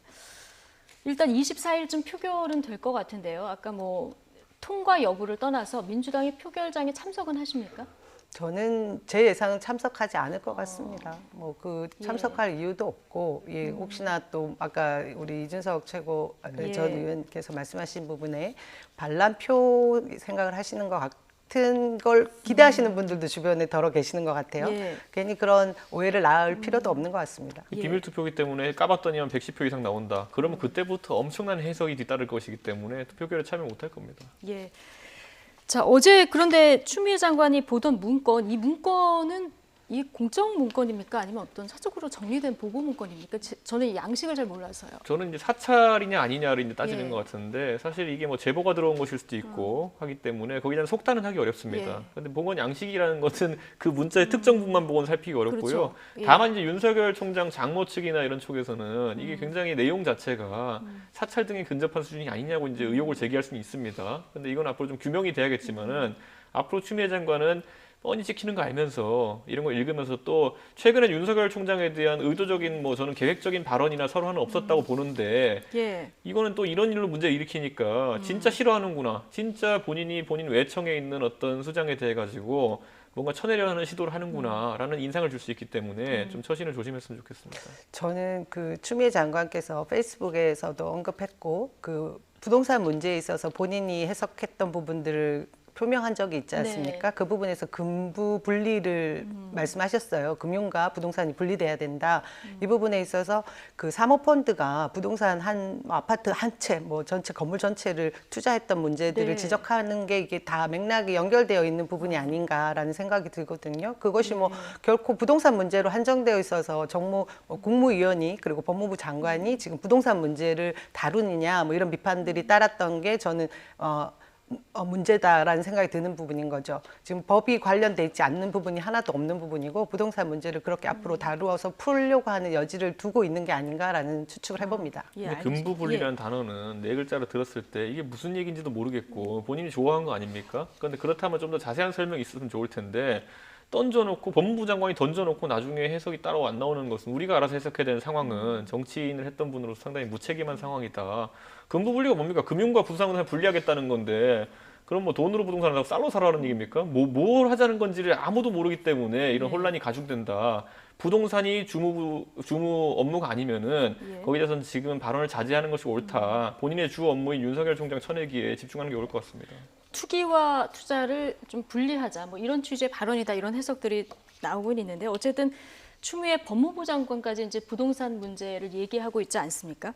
모든 이슈의 블랙홀이 지금 부동산 문제인 것 같아요. 이게 지금 대통령과 여당 지지율에도 이 문제가 좀 직격탄이 되고 있는 이런 상황인데 청와대가 지금 참모진 교체를 검토하고 있다. 오늘 아침에 주요 신문에 이런 내용들이 나왔는데 가장 많이 거론되는 분이 이제 다주택자 김조원 민정수석 교체 유력하다 얘기가 나왔는데 또 어떤 신문은 또 유임으로 가닥을 잡고 있다. 이게 좀 아직 정해진 건 아무것도 없나 봐요.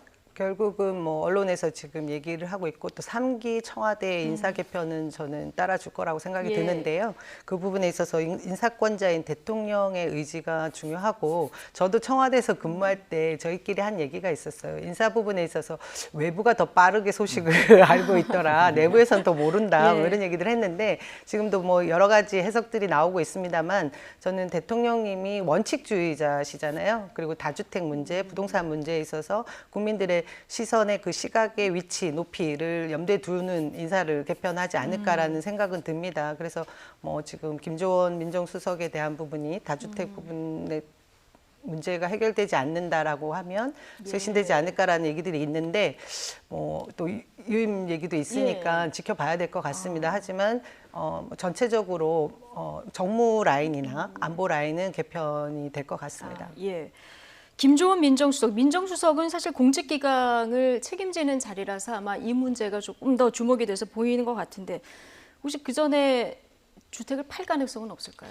저는 애초에 이 기준 자체가 통용되는 것 자체가 여당의 자충수다 또는 청와대의 무리수다 이렇게 생각하는 것이 대한민국의 공직자는 뭐 주택을 취득하는 과정에서의 무리가 없었다 아니면 문제가 없었다고 한다면은 사후적으로 이걸 규제하는 것이 아니라 대한민국의 민정수석이면은 아까 말씀하셨던 것처럼 공직기강을 관장하는 최고의 대통령 참모입니다. 이분이 예를 들어 가지고 최고의 능력을 가진 게 중요하지 이분이 집이 한 채냐 무주택자냐가 이분의 국정 운영에 참모 능력에 도움이 되는 게 아니거든요. 저는 그러니까 우리가 청와대 비서진을 구성할 때 수석 같은 경우에는 장관보다도 어쩌면 영향력이 큰 자리임에도 불구하고 그에 대해 가지고는 인사청문회라든지 여러 검증 과정을 그래도 다소 완화했던 것이 뭐냐면은 그래도 대통령을 제일 지근거리에서 보좌하는 핵심 참모는 능력 위주로 선발할 필요도 있다. 대통령과 코드가 맞는 사람이 있을 필요도 있다. 그 능력을 중시하는 것인데 저는 지금 와가지고 뭐 노영민 실장부터 해가지고 다소 이제 청와대 솔선수범 이미지만 강조하다 보니까 이게 저는 우스갯소리지만 꼭 이분법적으로 나눌 수는 없지만은 집 없는 사람만 청와대 참모를 해야 되는 것이냐 아니면 1주택자만 청와대 참모를 하는 것이냐 이거는 또 역차별이 될 수 있다 봅니다. 저는. 공직자의 2주택, 뭐 다주택을 팔아라 이거는 시장의 메시지가 되는 어떤 주요한 해결책은 아니다 이렇게 보고 계신 것 같은데 저는 부동산이 그렇게 비합리적이라 보지 않는 게요. 청와대 수석이 집을 파는데 나도 팔아야지 이렇게 해가지고 시장이 공급되면 물량이 있을 거라고 보지는 않습니다. 이런 메시지 자체는 별로 도움이 되지 않는다 이런 의견을 주셨는데 어쨌든 어떻게 해도 지금 부동산 문제가 잘 안 풀리다 보니까 지금 여권에서는 행정수도 이전 이슈에 불을 지피고 있습니다. 자, 김태년 원내대표 어제 행정수도 완성 특위를 제안하면서 공론화했고요. 야당은 이거 국면 전환용 아니냐 비판의 날을 세우고 있습니다. 함께 듣고 오시겠습니다. 저는 오늘 행정수도 완성에 대한 사회적 논의를 본격적으로 추진하기 위해 국회에 행정수도 완성 특위를 구성할 것을 정치권과 시민사회에 정식으로 제안합니다.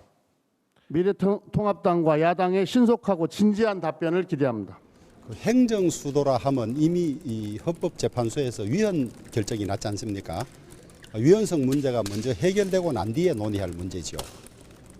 저희들은 수도권 집값 상승하니 행정수도 문제로 관심을 돌리려고 꺼낸 주제다 이렇게 판단하고 있습니다. 이번 제안이 진정성을 가지려면 헌법 개정을 포함해서 어떤 절차를 통해서 국민을 설득할 것인지 행정수도 이전 로드맵을 먼저 책임 있게 밝히는 것이 순서라고 봅니다. 단지 부동산 실패를 모면하기 위한 국면 전환용 또는 선거용 카드로 행정수도 완성론을 들고 나오는 것이 아니기를 바랍니다. 자, 정의당 심상정 대표 얘기까지 듣고 오셨는데요. 김태년 원내대표가 월요일날 교섭단체 대표 연설할 때 행정수도 이전 문제를 꺼냈잖아요. 아마 여론조사를 이미 좀 해보고 이 문제를 던지신 것 같은데 실제 오늘 여론조사를 해봤더라고요. 이 결과를 좀 보시면 청와대와 국회를 세종시로 옮기는 데 대한 국민들의 의견을 물었는데요. 찬성이 53.9%네요. 네. 저는 이 문제가 그 행정 수도를 이전하자는 얘기가 2002년 노무현 전 대통령의 그 공약이었고 연설에 있어서 기억에 남는 부분이 있습니다. 지역도 좋고 나라도 좋고 그리고 수도권 주민들도 다 좋은 이 행정 수도 이전을 왜 안 하겠느냐 이런 아주 명징한 연설을 했던 기억이 나거든요. 그 이후에 추진하고자 했다가 2004년에 헌법재판소에서 관례법에 의해서 관습에 의해서 이게 부합하지 않는다라는 이유로 위헌 결정이 났었습니다. 하지만 지금 그 주호영 원내대표께서 말씀하시는 헌법재판소의 이전의 그 결과 판례를 들어서 이것이 지금 현재 그 부동산 정책을 빠져나가기 위한 꼼수다 뭐 이런 말씀을 하시는데 그 헌법재판소의 결과는 시대에 따라 또 변화하고 진화하기도 하는 거니까요. 현재 상황에서 지금 부동산 문제를 아주 다각적인 면에서 들여다보고 저는 그런 욕을 먹는다 하더라도 행정수도 이전은 돼야 된다고 생각합니다. 그리고 지금이 적기인 것이 어쨌든 국민들이 다 같이 그 같은 생각을 가져주는 그 여론이 중요하잖아요. 근데 50% 이상 어떤 여론조사에서는 62% 이상이 찬성한다고 하고 있습니다. 지금 전국의 인구수 대비해서 서울과 수도권이 전체 인구의 절반 이상을 차지하는 이 팽창된 수도권의 집중화, 과밀화를 해소할 수 있는 것은 행정수도 이전밖에 없지 않을까 싶어요. 지금이 적기다 얘기해 주셨는데 통합당에서는 이게 국면전환 카드다 이렇게 얘기를 하고 있습니다. 근데 국면전환 카드가 아니라 진짜 로드맵이 있다고 하면은 통합당도 찬성할 의사가 있으신가요? 저는요, 김태년 원내대표가 이제 연설하면서 끝에 수도권 과밀과 어쨌든 부동산 문제를 해결하기 위해서라는 단서를 달았기 때문에 이 논란이 있다 이렇게 보는 거거든요. 저는 왜냐하면 지금 시점에서 이게 새로운 아이디어 아닙니다. 2003년도부터 계속 추진되었던 아니고 자 그럼 이게 지금 전혀 추진되지 않은 아니냐. 3분의 2 정도는 가 있어요 이미 정부 부처 중에. 그렇다면은 3분의 2가 이미 가 있기 때문에 우리가 성과를 측정할 수 있는 겁니다. 그 3분의 2 정도에 해당하는 중앙부처 기관이 내려가가지고 또 지방으로 혁신도시 기업들도 많이 이전했습니다. 공기업들도. 그것들이 이전해가지고 과연 이걸 지속적으로 추진할 수 있을 만한 어떤 긍정적인 효과들이 있었느냐. 이걸 판단해야 되거든요. 근데 지금 우리가 계속 지적하고 있는 건 뭐냐면은 세종시에 관계부처가 있고 피감기관이라든지 어떤 기업이라든지 이런 것들이 헤드쿼터가 다 서울에 있고 국회도 서울에 있고 하다 보니까 결국 이원화되는 현상이 굉장히 강하고 그리고 무엇보다도 주말 부부만이 늘었다. 그 정도 효과를 이제 보고 있는 거거든요. 전 그렇다면은 청와대를 이전했을 때 그게 크게 개선되겠느냐라는 부분에 대해 가지고는 다소 좀 의구심이 들고요. 국회 이전 문제는 어떻습니까? 국회 이전하는 거 저는 아무 상관없습니다. 하려면 하십시오. 민주당이 뭐 자기들이 사서 고생하겠다는데 하십시오. 그런데 그것으로 인해 가지고 갑자기 뭐 일자리가 이전되고 이런 효과를 기대하기는 어려운 것이 부처 이전한다고 해가지고 장차관들이 세종시에 아예 내려가 사는 거 아니라는 거는 이번에 부동산 보유 현황을 통해서 증명하지 않았습니까? 결국은 전부 다 다주택자 신분이 됐다는 거 증명하지 않았습니까? 아까 말씀드렸던 것처럼 주말 부부 늘어나는 정도의 효과는 있을 것이다. 저는 이렇게 보고 오히려 저는 이거는 노무현 정부 시절에 2003년도에 만들어진 아젠다다. 이걸 지금 다시 확대해서 시작할 필요는 없다 이렇게 보고요. 오히려 문재인 대통령께서 취임하시면서 내건 가치 중에서 굉장히 좋은 것들이 있었어요. 예를 들어 지방 분권에 대한 내용이거든요. 지방 분권이라 하면은 지금은 지방자치단체 수준에서 제한적인 행정력을 발휘할 수 있기 때문에 뭐 돈을 주니 많이 이런 거 갖고 이제 다투게 돼 있거든요. 그게 아니라 지방세로 상당 부분의 국세를 전환하고 지방에서 조례를 상당한 수준의 자치권 바탕으로 확립할 수 있게 하고 이러면 지방자치단체 간 어떤 경쟁도 가능하고 정책을 다양하게 투입해가지고 지방의 특색에 맞는 발전할 수 있는 거거든요.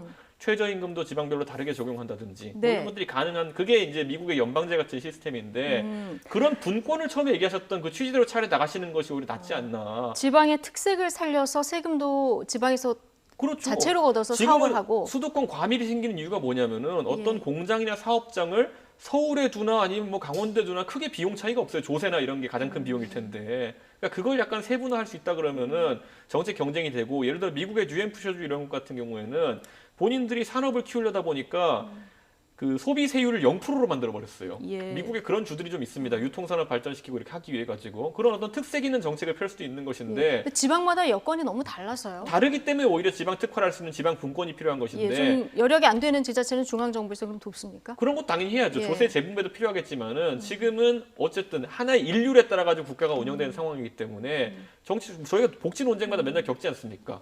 퍼주느냐 마느냐. 더 걷느냐는 정부가 논쟁을 벌일 수가 없습니다. 지방정부의 권한이 없기 때문에. 주느냐 마느냐 갖고 맨날 싸우는 거거든요. 어쨌든 행정수도 이전으로 부동산 문제를 풀 수 없다 이렇게 보시는 것 같아요. 그것보다 더 핵심인 문제들이 있다. 그걸 이제 해결해야 된다 이렇게 봅니다.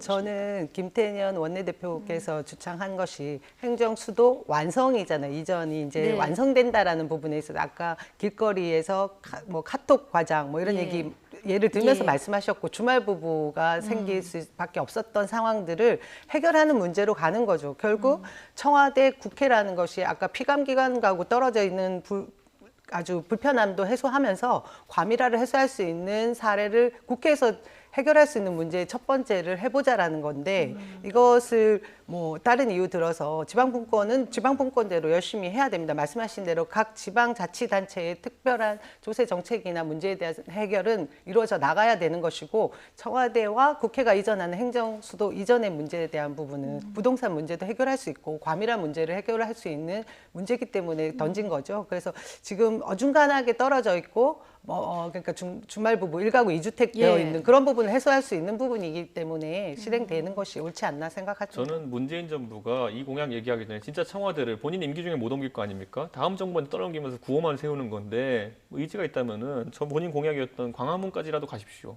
광화문에 집무실 만든다 하고 지금 4년째 됐는데 아무 일 없지 않습니까? 광화문까지도 못 갔는데 무슨 세종시까지 간다는 겁니까?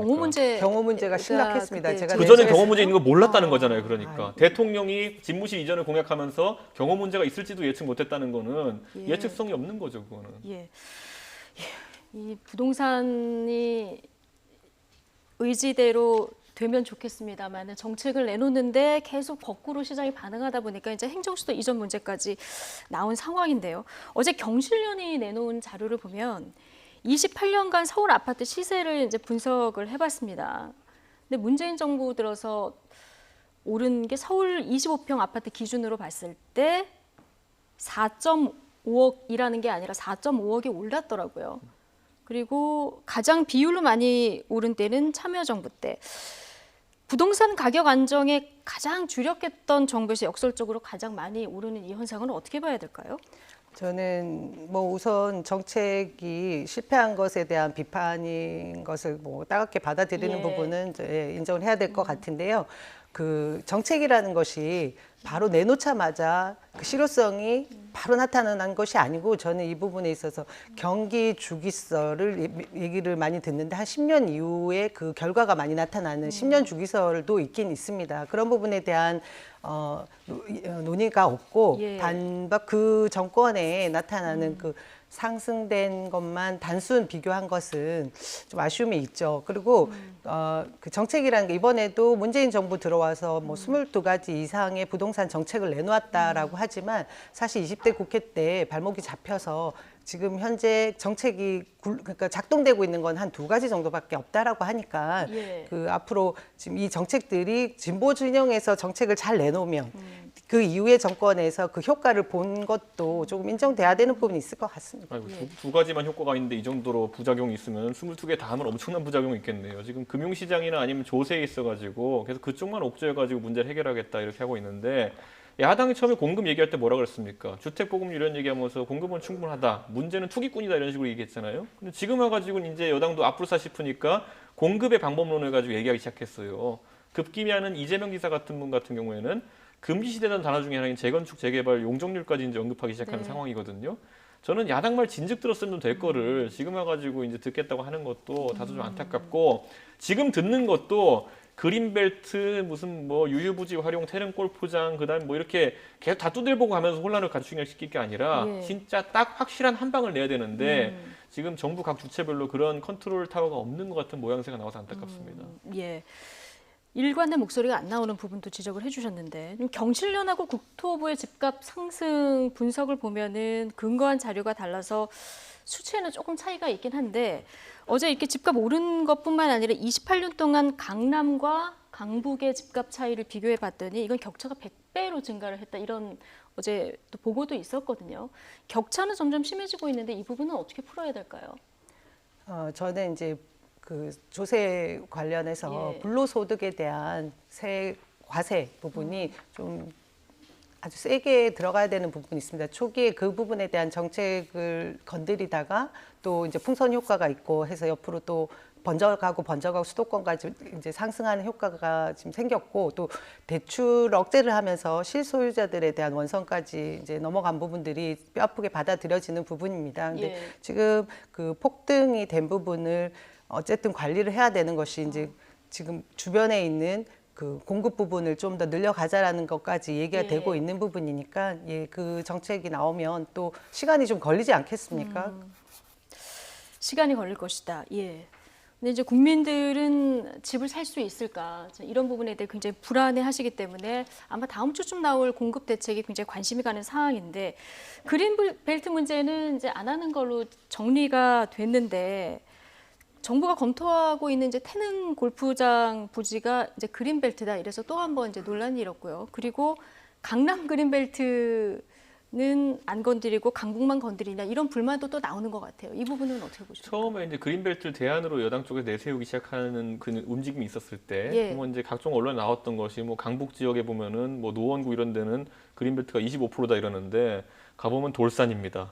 실질적으로 활용 가능한 그린벨트는 상당히 적거든요. 그런 상황 속에서 그게 대안으로 언급됐다는 것 자체가 다소 의아스럽고 태릉 골프장 부지도 이렇게 표현하고 싶은 게 노원구 일대 부지니까 제가 얘기하자면은 노원 구민들은 그 부지에 강남북 격차를 해소할 만한 굉장히 중요한 시설들이 들어오길 기대하고 그 땅에서 기대하고 버텼던 겁니다. 창동 차량기지, 그다음에 노원구에 있는 뭐 육사 아니면 공릉 그 태릉 골프장 이런 것들에 대해서 그런 기대를 하고 있었는데 지금 거기다 아파트 수는 넣겠다 그러면은 저는 그것도 반응이 별로 좋지 않을 뿐더러 그 말은 무엇이냐면은 기존의 노원, 도봉, 강북 이런 강북 지역에 있는 노후 주택에 대해 재건축하는 것은 최대한 억제하면서 골프장에다 새로 짓겠다는 거 아닙니까? 이거는 또 균형에도 형평에도 맞지 않습니다. 저는 그렇기 때문에 지금도 돌다리 두드리는 식으로 가지 않고 계속 이것저것 찔러보는 식으로 정책을 낸다고 한다면은 또 건드리는 곳마다 이제 반발이 심해질 겁니다. 그 부분이 이제 결정이 난 사안이 아니고 공공유지에 대한 부분을 검토하면서 검토 단계에서 얘기들이 지금 많이 나오다 보니까 된 부분이라고 생각합니다. 검토된다고 지명만 거론되면 이제 호가가 뛰고 그게 문제죠. 결국에는 저는 재건축 재개발에 대해서 용적률 상향하고 이제 사업 추진을 완화하는 식으로 갈 거라 보는데 그 말을 지금까지 십수년간 해온 말이 있기 때문에 결국 한마디로 못하고 계속 애둘러서 이야기하는 건데 그러는 사이에 지금 서울 주택의 46%가 30년 이상 된 노후주택이 됐습니다. 어떻게 할 건지 대책을 세워야죠. 장기적으로 행정 수도도 이전하고 분산 10년 조치를 취해야 40년 된 되겠습니다. 주택이 46%가 됩니다. 그러면. 네, 다음 주 정부가 내놓을 부동산 공급 대책 한번 좀 주목해서 먼저 보도록 하겠습니다. 자, 남영희 더불어민주당 정책위 부의장 그리고 이준석 미래통합당 전 최고위원과 이야기 나눠봤습니다. 고맙습니다.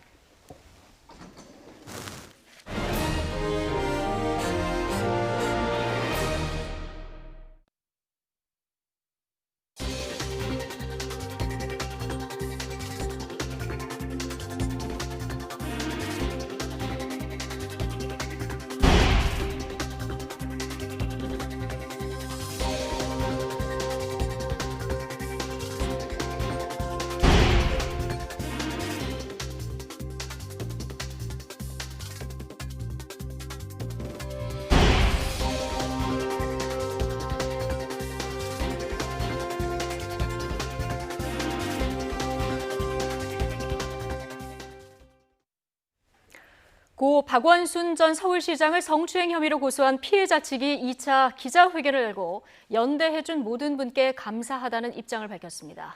피해자의 고충 호소에도 묵인하고 방관했던 서울시 관계자들에 대한 성토도 이어졌습니다. 직접 들어보시죠. 증거로 제출했다가 일주일 만에 돌려받은 휴대폰에는 너는 혼자가 아니야. 내가 힘이 되어줄게 라는 메시지가 많았습니다. 수치스러워서 숨기고 싶고 굳이 이야기하고 싶지 않은 나의 아픈 이야기를 꺼내는 것이 아직 낯설고 미숙합니다. 저는 기다리겠습니다. 그 어떠한 편견도 없이 적법하고 합리적인 절차에 따라 과정을 밝혀지기를, 본질이 아닌 문제에 대해서 논점을 흐리지 않고 밝혀진 진실에 함께 집중해 주시기를 부탁드립니다. 감사합니다. 지금 피해자에게 가장 고통스러운 것은 피해자와 일면식도 없는 사람들의 댓글들이 아닙니다. 지난 4년간 헌신적으로 일했던 조직과 이 사건에 대해서 직간접적으로 알고 있었던 20여 명에 달하는 동료들이 이 사건을 은폐, 왜곡, 축소하는 데 가담하고 있다는 것입니다. 서울시의 성추행 묵인, 방조 의혹을 수사하고 있는 경찰이 서울시청과 고 박원순 전 서울시장의 휴대전화에 대해서 압수수색 영장을 신청했지만 법원에서 기각됐습니다.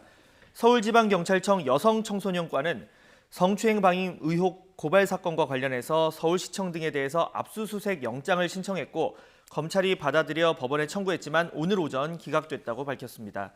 또 앞서 고 박원순 전 서울시장이 숨진 곳에서 확보한 휴대전화 한 대에 대해서도 포렌식 분석을 위해서 영장을 신청했지만 기각됐습니다. 경찰 관계자는 법원이 서울시청에 대해서는 압수수색 필요성이 적다고 판단했고 박 전 시장 휴대전화의 경우 사망 경위가 아닌 성추행 고소 사건과 관련한 포렌식은 안 된다는 취지라고 설명했습니다. 그러면서 상세한 기각 사유를 확인한 뒤 보강 수사 등을 통해서 영장 재신청 여부를 검토하겠다고 설명했습니다. 수도권 집단 감염이 계속되고 해외 유입 환자가 증가하면서 코로나19 확진자가 닷새 만에 60명대로 늘어났습니다. 중앙방역대책본부는 오늘 0시 기준으로 코로나19 신규 확진자는 63명 확인돼 누적 확진자는 13,879명으로 늘어났다고 밝혔습니다. 사망자도 1명 추가돼 전체 사망자는 297명이 됐습니다. 국내 발생 환자 29명 가운데 서울 16명, 경기 8명, 인천 4명 등 대부분 수도권에서 발생했고 광주에서 1명의 환자가 나왔을 뿐 나머지 지역에서는 신규 환자 발생이 없었습니다. 해외 유입 환자 34명 가운데 19명은 검역 단계에서 확인됐고 나머지는 지역사회에서 격리 중에 확진됐습니다.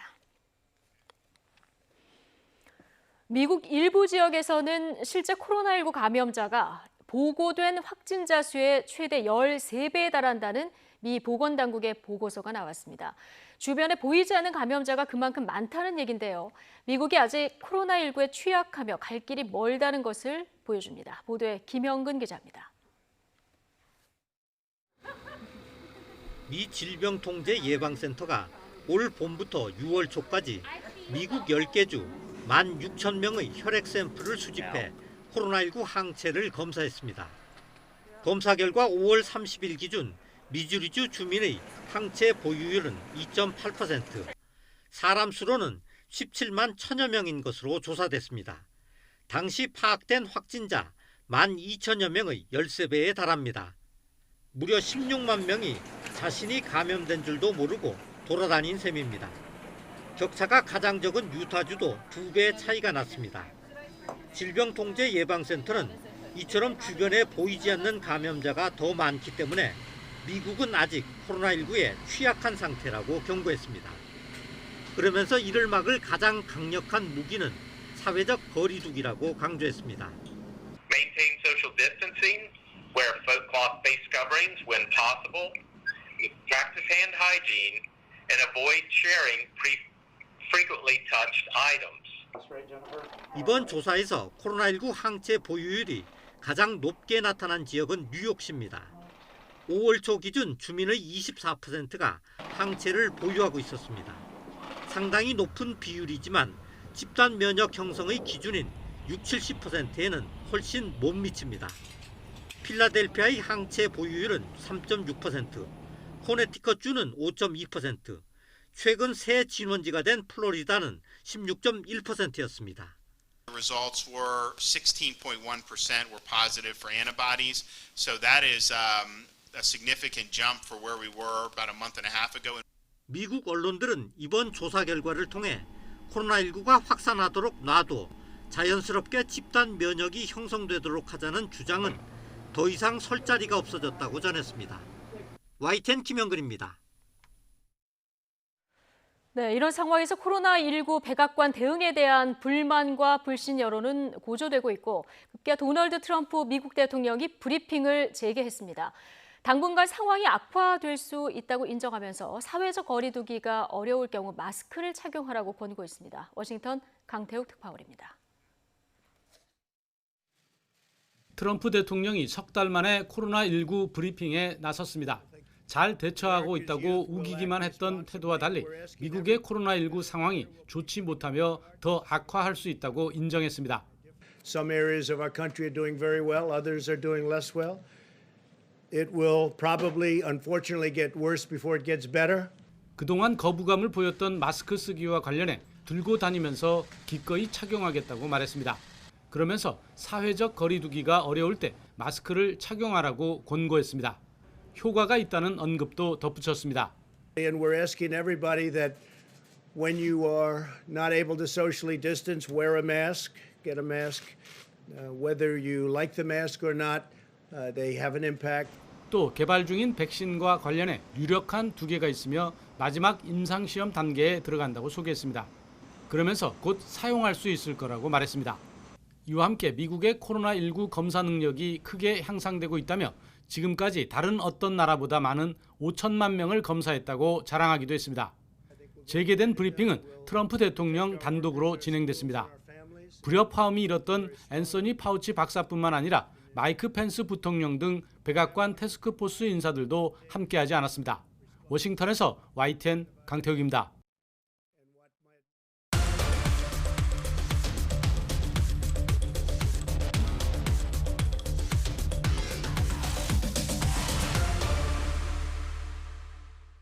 과연 얼마를 받는다면 회사를 그만둘 수 있을까요? 직장인이라면 한 번쯤 해봤을 이 고민, 현실로 다가온 사례가 있습니다.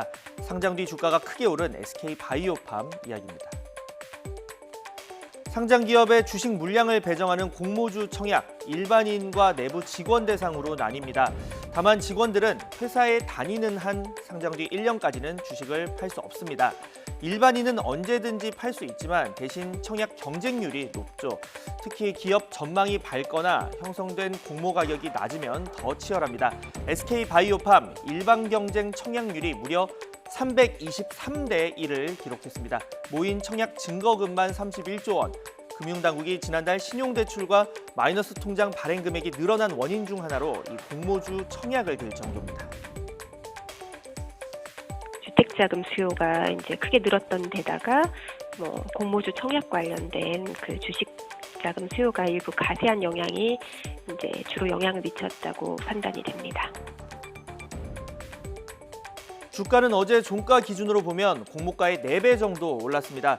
SK바이오팜 전체 직원은 임원을 포함해서 207명, 직원들에게 배정된 주식수 244만 주를 인원으로 나누면 1인당 평균 11,820주, 어제 종가 기준으로 1인당 차익이 16억 원에 달한다는 계산이 나옵니다. 여기서 고민이 시작됩니다. 직원들이 주식을 팔 수 있는 1년 뒤에도 이 주가를 유지할지 장담할 수가 없다는 거죠. 실제 지난 7일 27만 원을 눈앞에 두면서 최고점을 기록했던 주가, 어제 종가 기준으로 보면 고점 대비 30% 정도 내렸습니다.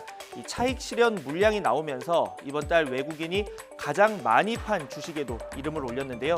퇴직을 신청한 직원 수와 관련해서 SK그룹 관계자는 10여 명인 것으로 알고 있다고 밝혔습니다. 이런 가운데 요즘 주린이라는 말이 종종 쓰이고 있습니다. 주식 어린이의 줄임말인데요. 공모주 단기급 등 사례 속 이제 막 주식 투자에 입문한 투자자의 묻지마 투자까지 나오고 있는 상황입니다. 전문가들은 공모주가 상장 초반 크게 오르다가 점차 주가가 하락하는 경우가 많아서 신중한 투자가 필요하다고 조언합니다. 결국 중요한 건 실적인데요. 미 FDA에서 판매 승인받은 SK바이오팜의 신약, 첫 실적은 다음 달 2분기 실적 발표 때 공개될 예정입니다.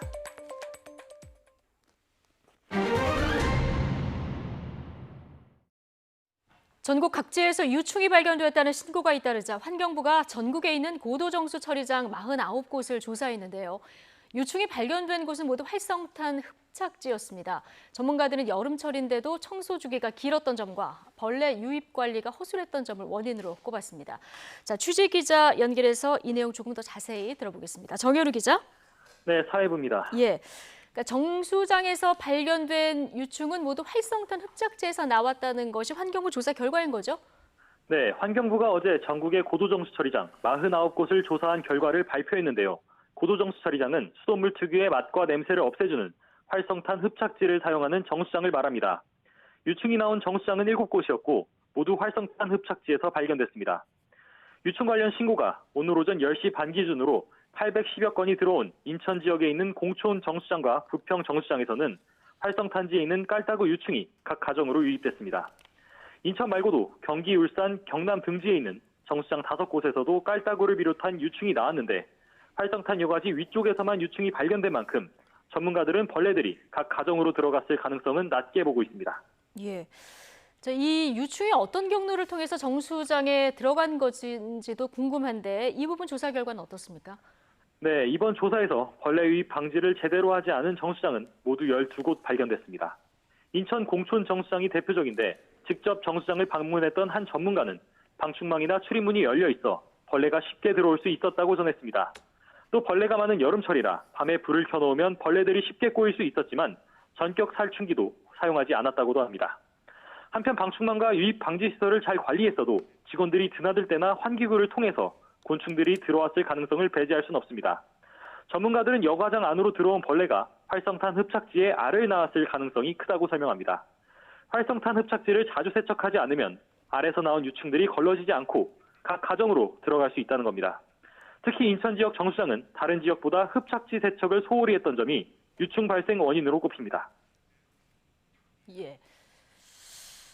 세척 규정이나 가이드라인이 없다 그러고요. 공천 정수장 같은 경우에는 15일에 한 번 정도 세척을 했다는 거예요. 이 전문가들은 한 2, 3일에 한 번 정도는 여름철 같을 때는 물 세척을 해줘야 된다고.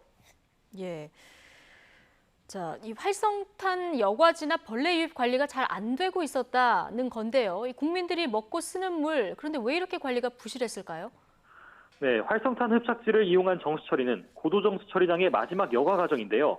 이곳을 거친 물이 염소 소독을 거친 뒤 바로 급수된다는 점을 생각하면 관리는 더욱 철저해야 했습니다.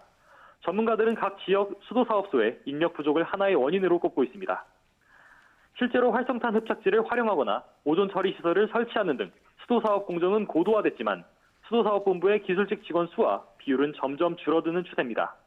직접 정수 과정을 관리하는 직원들의 수가 줄면서 업무가 늘어 여과장 안에서의 소독과 필터 청소가 자연스럽게 소홀해졌다는 겁니다. 한 10년 전 그 기술직 직원이 100명이었다 그러면 지금은 한 60명밖에 없어요. 그럼 결국에는 이제 뭐 피로 누적이라든지 뭐 회피 부서가 되는 거예요. 한편으론 정수처리장 직원들이 방충망과 출입문 관리에 소홀했던 점을 들어 직원들의 전문성 부족도 원인으로 꼽히고 있습니다. 여름철인 만큼 벌레 유입에 더욱 철저히 대비했어야 했다는 겁니다. 예. 자, 이 환경공학 전문가들은 그런데 이번 유충 발견이 정수처리장만의 문제는 아니다, 이런 얘기도 한다면서요? 네, 그렇습니다. 실제로 전국 곳곳에서 유충 발생 신고가 잇따랐는데 지금까지 정수장에서 유충이 나온 곳은 9곳입니다. 인천 외에도 서울, 부산, 파주 등지에서 벌레 유충이 발견됐다는 신고가 들어왔지만 현장 조사에서 수도 공급 과정의 문제는 발견되지 않았습니다. 전문가들은 각 가정 배수구나 아파트 저수조에서 유충이 나왔을 가능성을 배제할 수는 없다고 합니다. 특히 부산에서는 가정집에서 모기와 파리 유충이 발견됐지만 하수구에서 발생한 것으로 추정된다는 조사 결과가 나왔고 신고가 들어온 화성과 파주에서도 정수장과 배수지 저수조에는 유충이 발견되지 않아 배수구에서 유입된 것으로 추정됩니다. 또 아파트와 같은 공동주택에 있는 물탱크에 벌레가 들어갔을 가능성도 있습니다.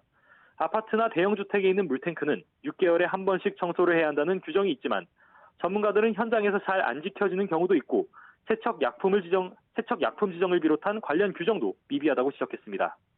그런 만큼 수돗물에 대한 국민들의 불신을 없애기 위해서는 각 가정이나 관리사무소에 맡겨진 저수조와 옥내 배관 청소를 지자체에서 주기적으로 해줘야 하는 게 아니냐는 지적도 잇따르고 있습니다. 지금까지 사회부에서 전해드렸습니다. 검언 유착 의혹의 핵심 당사자인 한동훈 검사장이 어제 비공개로 검찰에 나와서 첫 소환 조사를 받은 것으로 확인됐습니다. 이동재 전 채널A 기자 구속 이후 수사가 속도를 내는 모습인데 어제 공모 의혹의 핵심 증거로 거론되어 온 이른바 부산 녹취록 전문이 공개되면서 진실 논란도 이어지고 있습니다. 취재기자 연결해서 자세한 내용 알아봅니다. 이종원 기자. 네, 서울중앙지검입니다. 네, 먼저 어제 한동훈 검사장이 비공개로 소환 조사를 받았다고 하는데 이 내용부터 들어볼까요? 네, 한동훈 검사장이 어제 피의자 신분으로 검찰에 출석해 조사를 받았습니다. 출석과 귀가하는 모습은 언론에 포착되지 않았고 오늘 오전에야 이 같은 사실이 확인됐습니다. 조사는 오전 11시 반에 시작해서 저녁 8시 반쯤 끝나 9시간가량 진행됐는데요. 이동재 전 채널A 기자가 구속된 지 나흘 만에 한 검사장도 첫 소환 조사를 받은 겁니다. 앞서 한 검사장은 여러 차례 검찰 소환 통보에 거듭 연기를 요청해왔습니다. 그러나 모레 대검에서 검찰 수사심의위원회가 열릴 예정이죠. 수사에 비협조적인 모습이 비치는 것 등을 우려해서 그 전에 소환 조사에 임한 것으로 해석됩니다. 검찰은 한 검사장을 상대로 이전 기자와의 공모관계 등을 집중적으로 캐물은 것으로 전해졌는데 향후 여러 차례 대소환이 불가피해 보입니다. 이런 가운데 이번 사건의 핵심 증거 가운데 하나로 언급되어 온 이른바 부산 녹취록 전문이 어제 공개됐습니다. MBC 보도 내용이 계기가 된 거죠? 네, 그렇습니다. 이른바 부산 녹취록에 담긴 내용은 지난 2월 13일에 있었던 회화입니다. 윤석열 검찰총장이 지방검찰청을 방문하는 일정을 취재하려고 이전 기자와 후배 기자가 함께 부산고검을 찾았고 부산고검 차장검사로 있던 한 검사장을 만나 이뤄진 대화였습니다. 이틀 전 MBC는 당시 대화 내용 중 그동안 알려지지 않았던 한 검사장의 발언 내용을 공개했습니다. 그건 해볼 만하지, 바로 이 발언인데요. 둘 사이 공모관계를 의심할 수 있는 발언이란 취지의 보도였는데 이전 기자 측이 정면 반박에 나서며 해당 녹취록 전문을 공개한 겁니다. 네, 지금 같은 녹취록을 놓고 양측의 해석이 서로 다른 건데 구체적으로 어떤 차이가 있는 겁니까?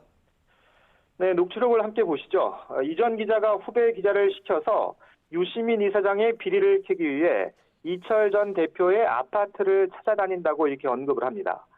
그러자 한 검사장은 그건 해볼 만하지 이렇게 호응을 한 건데요. 또 교도소에 있는 이철 전 대표에게 편지도 보냈다고 하니까 한 검사장은 그런 거 하다가 한 건 걸리면 되지 이렇게 화답합니다.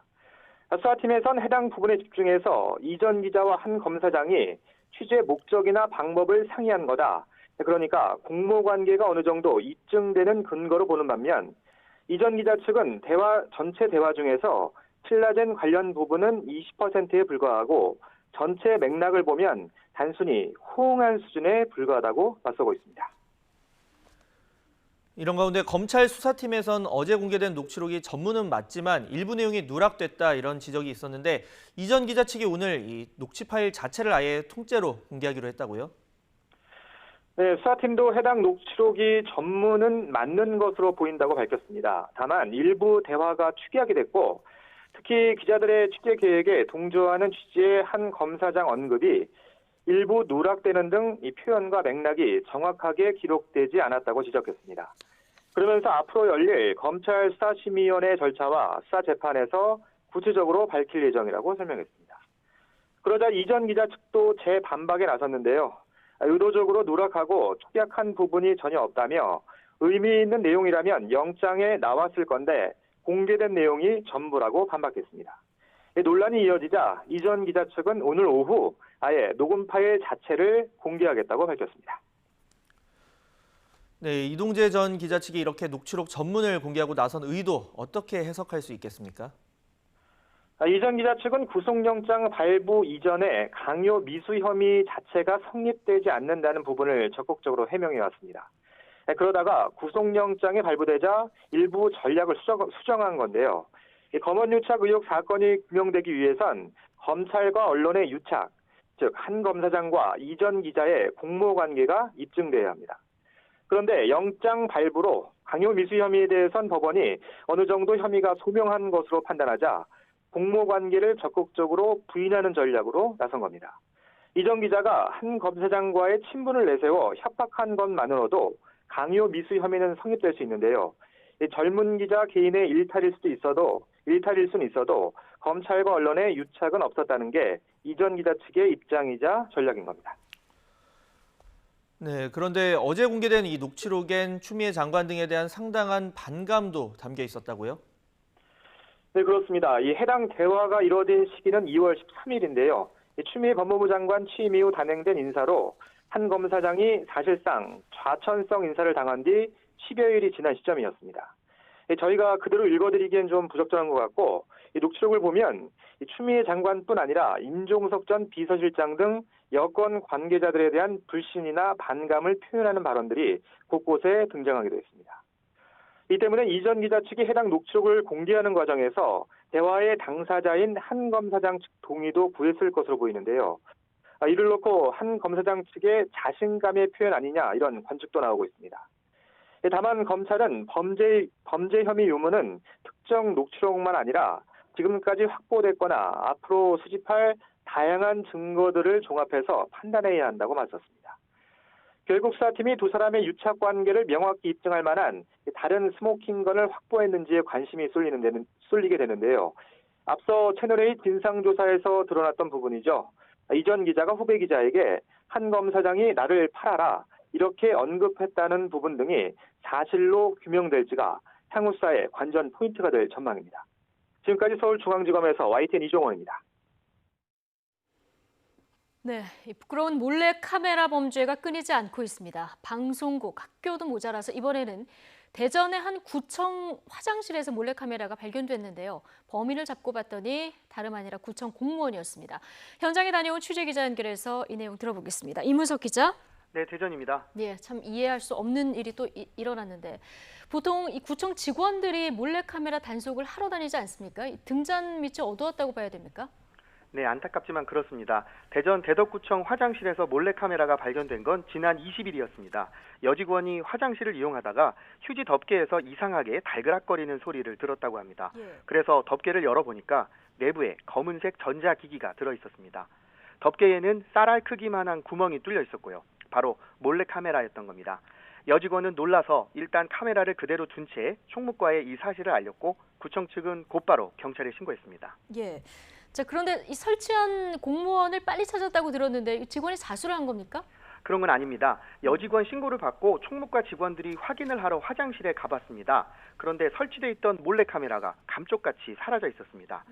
여직원이 신고하러 간 사이에 범인이 가져갔다고 보고 구청 직원들은 출동한 경찰과 함께 CCTV를 확인했습니다.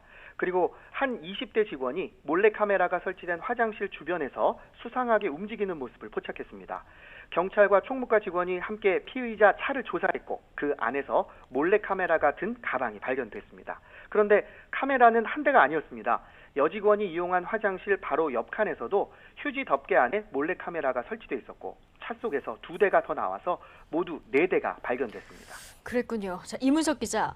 네. 근데 혹시 몰래카메라가 발견된 화장실이 민원인이나 외부인도 이용하는 곳이었습니까? 그렇진 않았습니다. 지금은 별관이라고 부르는 구청사 화장실이었는데 1층이 아니어서 주로 직원들이 사용하는 곳이었습니다. 경찰은 압수한 카메라 4대를 상급기관에 보내서 디지털 분석 작업을 벌이고 있습니다.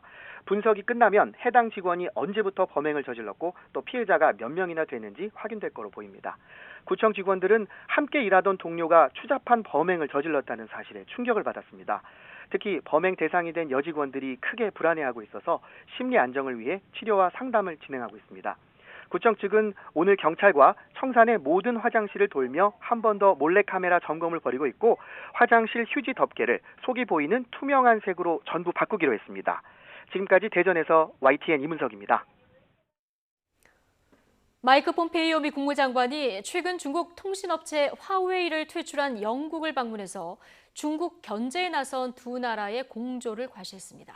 폼페이오 장관은 중국 공산당이 전 세계에 위협이 되고 있다며 중국 견제를 위한 국제적인 연대를 구축하길 희망한다고 말했습니다. 이동원 기자의 보도입니다. 폼페이오 미 국무장관이 영국을 방문해 보리스 존슨 총리와 도미니크 라브 외무장관과 연쇄회담을 가졌습니다. 이번 방문 일정은 지난주 영국이 중국 통신업체 화웨이를 퇴출하겠다고 발표한 지 하루 만에 발표됐습니다. 폼페이오 장관은 화웨이 퇴출과 홍콩과의 범죄인 인도조약 파기, 무기 금수 조치 확대 등 영국의 대중국 견제에 지지를 표시했고 영국은 화답했습니다. I want to take this opportunity to congratulate the British government for its principled responses to these challenges. The UK is really clear that we need to work with our American friends and also with other partners together in the international system to protect our freedoms and interests. 폼페이오 장관은 기자회견 동안 중국에 대한 비난을 이어갔습니다. 중국 공산당이 코로나19 사태를 자신들의 이익을 위해 이용하고 있고 시진핑 주석은 공산당의 민낯을 드러냈을 뿐이라고 비난했습니다. 또 홍콩의 자유를 무너뜨리고 이웃나라를 위협했으며 남중국해를 군사화했다고 주장했습니다. 폼페이오 장관은 이 같은 중국의 위협에 대처하기 위한 국제적 연대 구축을 촉구했습니다. 중국을 포함한 모든 나라가 국제 질서에 따라 행동하도록 전 세계가 함께 노력할 필요가 있다는 것입니다. We hope we can build out a coalition that understands this threat and will work collectively to convince the Chinese Communist Party it's not in their best interest to engage in this kind of behavior. 미국이 영국과 호주 등과 함께 대중국 압박의 강도를 한층 높여감에 따라 한국 등에 대한 미국의 대중국 공조 요청이 더 강화될 가능성이 높아 보입니다. YTN 이동원입니다. 네, 체육계 폭력에 대한 국회 청문회가 오늘 진행되고 있는데요. 고 최숙현 선수의 가해 당사자로 지목된 김규봉 감독과 장윤정 선수는 여전히 폭행 사실을 부인하고 있습니다. 하지만 YTN 취재 결과 경찰 조사를 앞두고 선수들을 집합시켜서 거짓 진술을 강요한 구체적인 증언이 나왔습니다. 이때 작성된 진술서도 입수했습니다. 양시창 기자의 보도입니다. 경북 경산에 있는 경주시청 철인 3종팀 숙소입니다. 고 최숙현 선수의 SOS가 본격 시작된 지난 5월, 10명이 넘는 전현직 경주시청 선수들이 이곳에 모였습니다. 선수들을 집합시킨 건 김규봉 감독과 장윤정 선수. 경찰 조사를 앞두고 폭행이 없었던 것처럼 선수들의 거짓 진술서를 받아내기 위해서입니다. 여기 선수 앉아있고, 여기 둘이 앉아있고. 여기서 쓴 애들도 있었고, 됐고 나가서 쓴 애들도 있었고. 김 감독과 장 선수는 받은 진술서를 일일이 점검하면서 공포 분위기까지 조성했습니다. 가만 안 둘 거다, 막 내 등에 칼 꽂은 제자는 뭐 이런 식으로 제가 들었어요. 내가 때린 거는 솔직히 인정해 막 하면서, 근데 이건 아니지, 내 그 직장, 내 밥줄을 건드려 막 이러면서. 팀을 옮긴 다른 선수의 진술서를 받기 위해 다른 도시까지 사람을 보내 실시간으로 답변을 점검하는 치밀함까지 보였습니다. YTN이 당시 작성된 5장 분량의 진술서를 입수했는데 읽어보면 분명한 의도가 드러납니다. 문제가 된 폭행에 대해선 보지 못했고 전해 들은 사실도 없다는 답변만 되풀이됩니다. 또 김 감독과 장 선수에 대해서는 잘 챙겨주었다는 식의 칭찬 일색이지만 고 최숙현 선수에 대해서는 모함에 가까운 내용으로 가득합니다. 모두 김 감독과 장 선수가 의도한 결과라는 주장입니다. 다 만들어졌는데 매달리고 뭐 다 감독 얘기만 듣다 보니까 저도 약간 그 최숙현 내가 좀 잘못했네 할 정도로, 제가 들 정도로 감독님이 얘기를 하고 댕기더라고요. 그러니까 그 진술서 은혜대도 그런 말 똑같이 했겠죠. 최숙현 이런 애라고. 김 감독과 장 선수는 선수들의 진술서를 실제 경찰에 제출했습니다. 폭행 사실은 부인하면서 다른 선수들의 거짓 진술서는 강요한 모순된 행동이 남은 수사와 청문회에서 어떤 결과로 이어질지 관심입니다. YTN 양시창입니다. 시중에 풍부한 유동자금과 잇따른 규제가 부른 패닉바잉 현상 탓에 지난달 주택 매매 거래량이 13년여 만에 최고치를 기록했습니다. 국토교통부는 올해 6월 신고일 기준 전국 주택 매매 거래량은 13만 8,578건으로 나타나서 지난 2006년 11월 이후 가장 많았다고 밝혔습니다. 이는 부동산 매매거래 신고제가 도입된 지난 2006년 이후 역대 두 번째로 많은 거래량이고 지난 5월과 비교했을 때는 66%나 증가한 수치입니다. 유형별로 보면 아파트가 10만 2천여 건으로 전체의 74%를 차지했고 아파트 거래량은 1년 전보다 191%나 증가했습니다. 지역별로 보면 서울의 경우에는 주택 19,400여 건이 거래됐는데 이는 한 달 전보다 89.8%나 증가했고 1년 전보다는 116.5%나 거래가 는 셈입니다. 네, 문재인 정부 출범 이후 서울 아파트값이 가장 큰 폭으로 올랐다는 주장이 제기됐습니다. 25평 아파트 기준으로 무려 4억 5천만 원이 오른 것으로 조사됐는데요. 그래픽과 함께 보시겠습니다. 경제정의 실천연합이 발표한 자료인데요. 문재인 정부 3년 동안 25평 아파트값 평균 상승액이 4억 5천만 원에 달한다고 밝혔습니다. 임기 초 8억 4천만 원에서 지금은 13억 원에 육박한다는 겁니다. 자, 상승률로 살펴보겠습니다. 김영삼 정부에서 26%였던 상승률, 김대중 정부에서 노무현 정부로 이어지면서 94%까지 치솟았고요. 이명박 정부에서는 13% 하락했습니다. 그리고 현 문재인 정부에서는 3년 차인 지금까지 53%가 올랐습니다. 자, 25평 아파트 기준 강남과 비강남 지역의 집값 차이는 어떨까요? 김영삼 정부 초기에는 921만 원에 불과했습니다. 이후 격차가 점점 커져서 올해 5월 기준으로는 9억 2,353만 원으로 지난 1993년에 비해 100배 이상 차이가 난다고도 주장했습니다. 경실련은 문재인 정부가 임기 초부터 도시재생 뉴딜 사업은 물론 임대사업자에 대한 과도한 세금과 대출 특혜를 줘서 집값을 폭등시켰다고 지적했습니다. 경실련의 이런 주장에 대해서 정부는 아직 명확한 입장을 내놓지 않고 있는데요. 이런 가운데 추미애 법무부 장관이 부동산 관련 발언을 이어가고 있습니다. 추 장관은 집값 상승은 현 정부의 책임이 아니라면서 부동산이 서민의 인생을 저당 잡는 경제 시스템은 일찍이 토건 세력이 만들어 놓은 것이지 문재인 정부 국토부가 만든 것이 아니라고 강조했습니다. 네, 뉴스앤이슈 60초 뒤에 이어집니다. 네, 서울에 내리던 비는 모두 그쳤습니다. 경기 남부와 충북에 남아있던 호우특보도 모두 해제가 됐는데요. 하지만 아직 충청 이남에 산발적으로 비가 내리고 있고 남부 곳곳으로는 국지성 호우가 쏟아지고 있습니다. 남부지방은 이미 많은 비로 지반이 약해진 상태니까요. 산사태와 축대 붕괴 등 호우 피해 없도록 주변 점검 꼼꼼히 해주시기 바랍니다. 레이더면 보겠습니다. 중북부 지방에 많은 비를 뿌리던 비구름은 오전보다 많이 약해진 상태인데요. 하지만 남부 곳곳에는 아직 시간당 20mm의 장대비가 쏟아지고 있습니다. 비는 내일까지 산발적으로 강해졌다 약해지기를 반복하겠습니다. 남해안과 지리산, 제주도 남부와 산간에 120mm 이상의 큰 비가 오겠고요. 수도권과 충남에 최고 80mm, 충북과 전북, 강원에는 5에서 60mm의 비가 오겠습니다. 오늘 비가 내리면서 더위는 쉬어가겠습니다. 서울 27도, 대전 25도, 광주와 대구 26도로 어제보다 3도에서 5도가량 낮겠습니다. 이번 주말 동안에도 서울 등 전국에 장맛비가 내리겠고요. 다음 주 초반 전국에 막바지 장맛비가 오면서 올여름 장마는 끝이 나겠습니다. 지금까지 상암동 야외 스튜디오에서 YTN 박현실입니다. 7월 22일 뉴스앤이슈 마치겠습니다. 잠시 뒤 더 뉴스가 이어집니다. 시청해주신 여러분 감사합니다.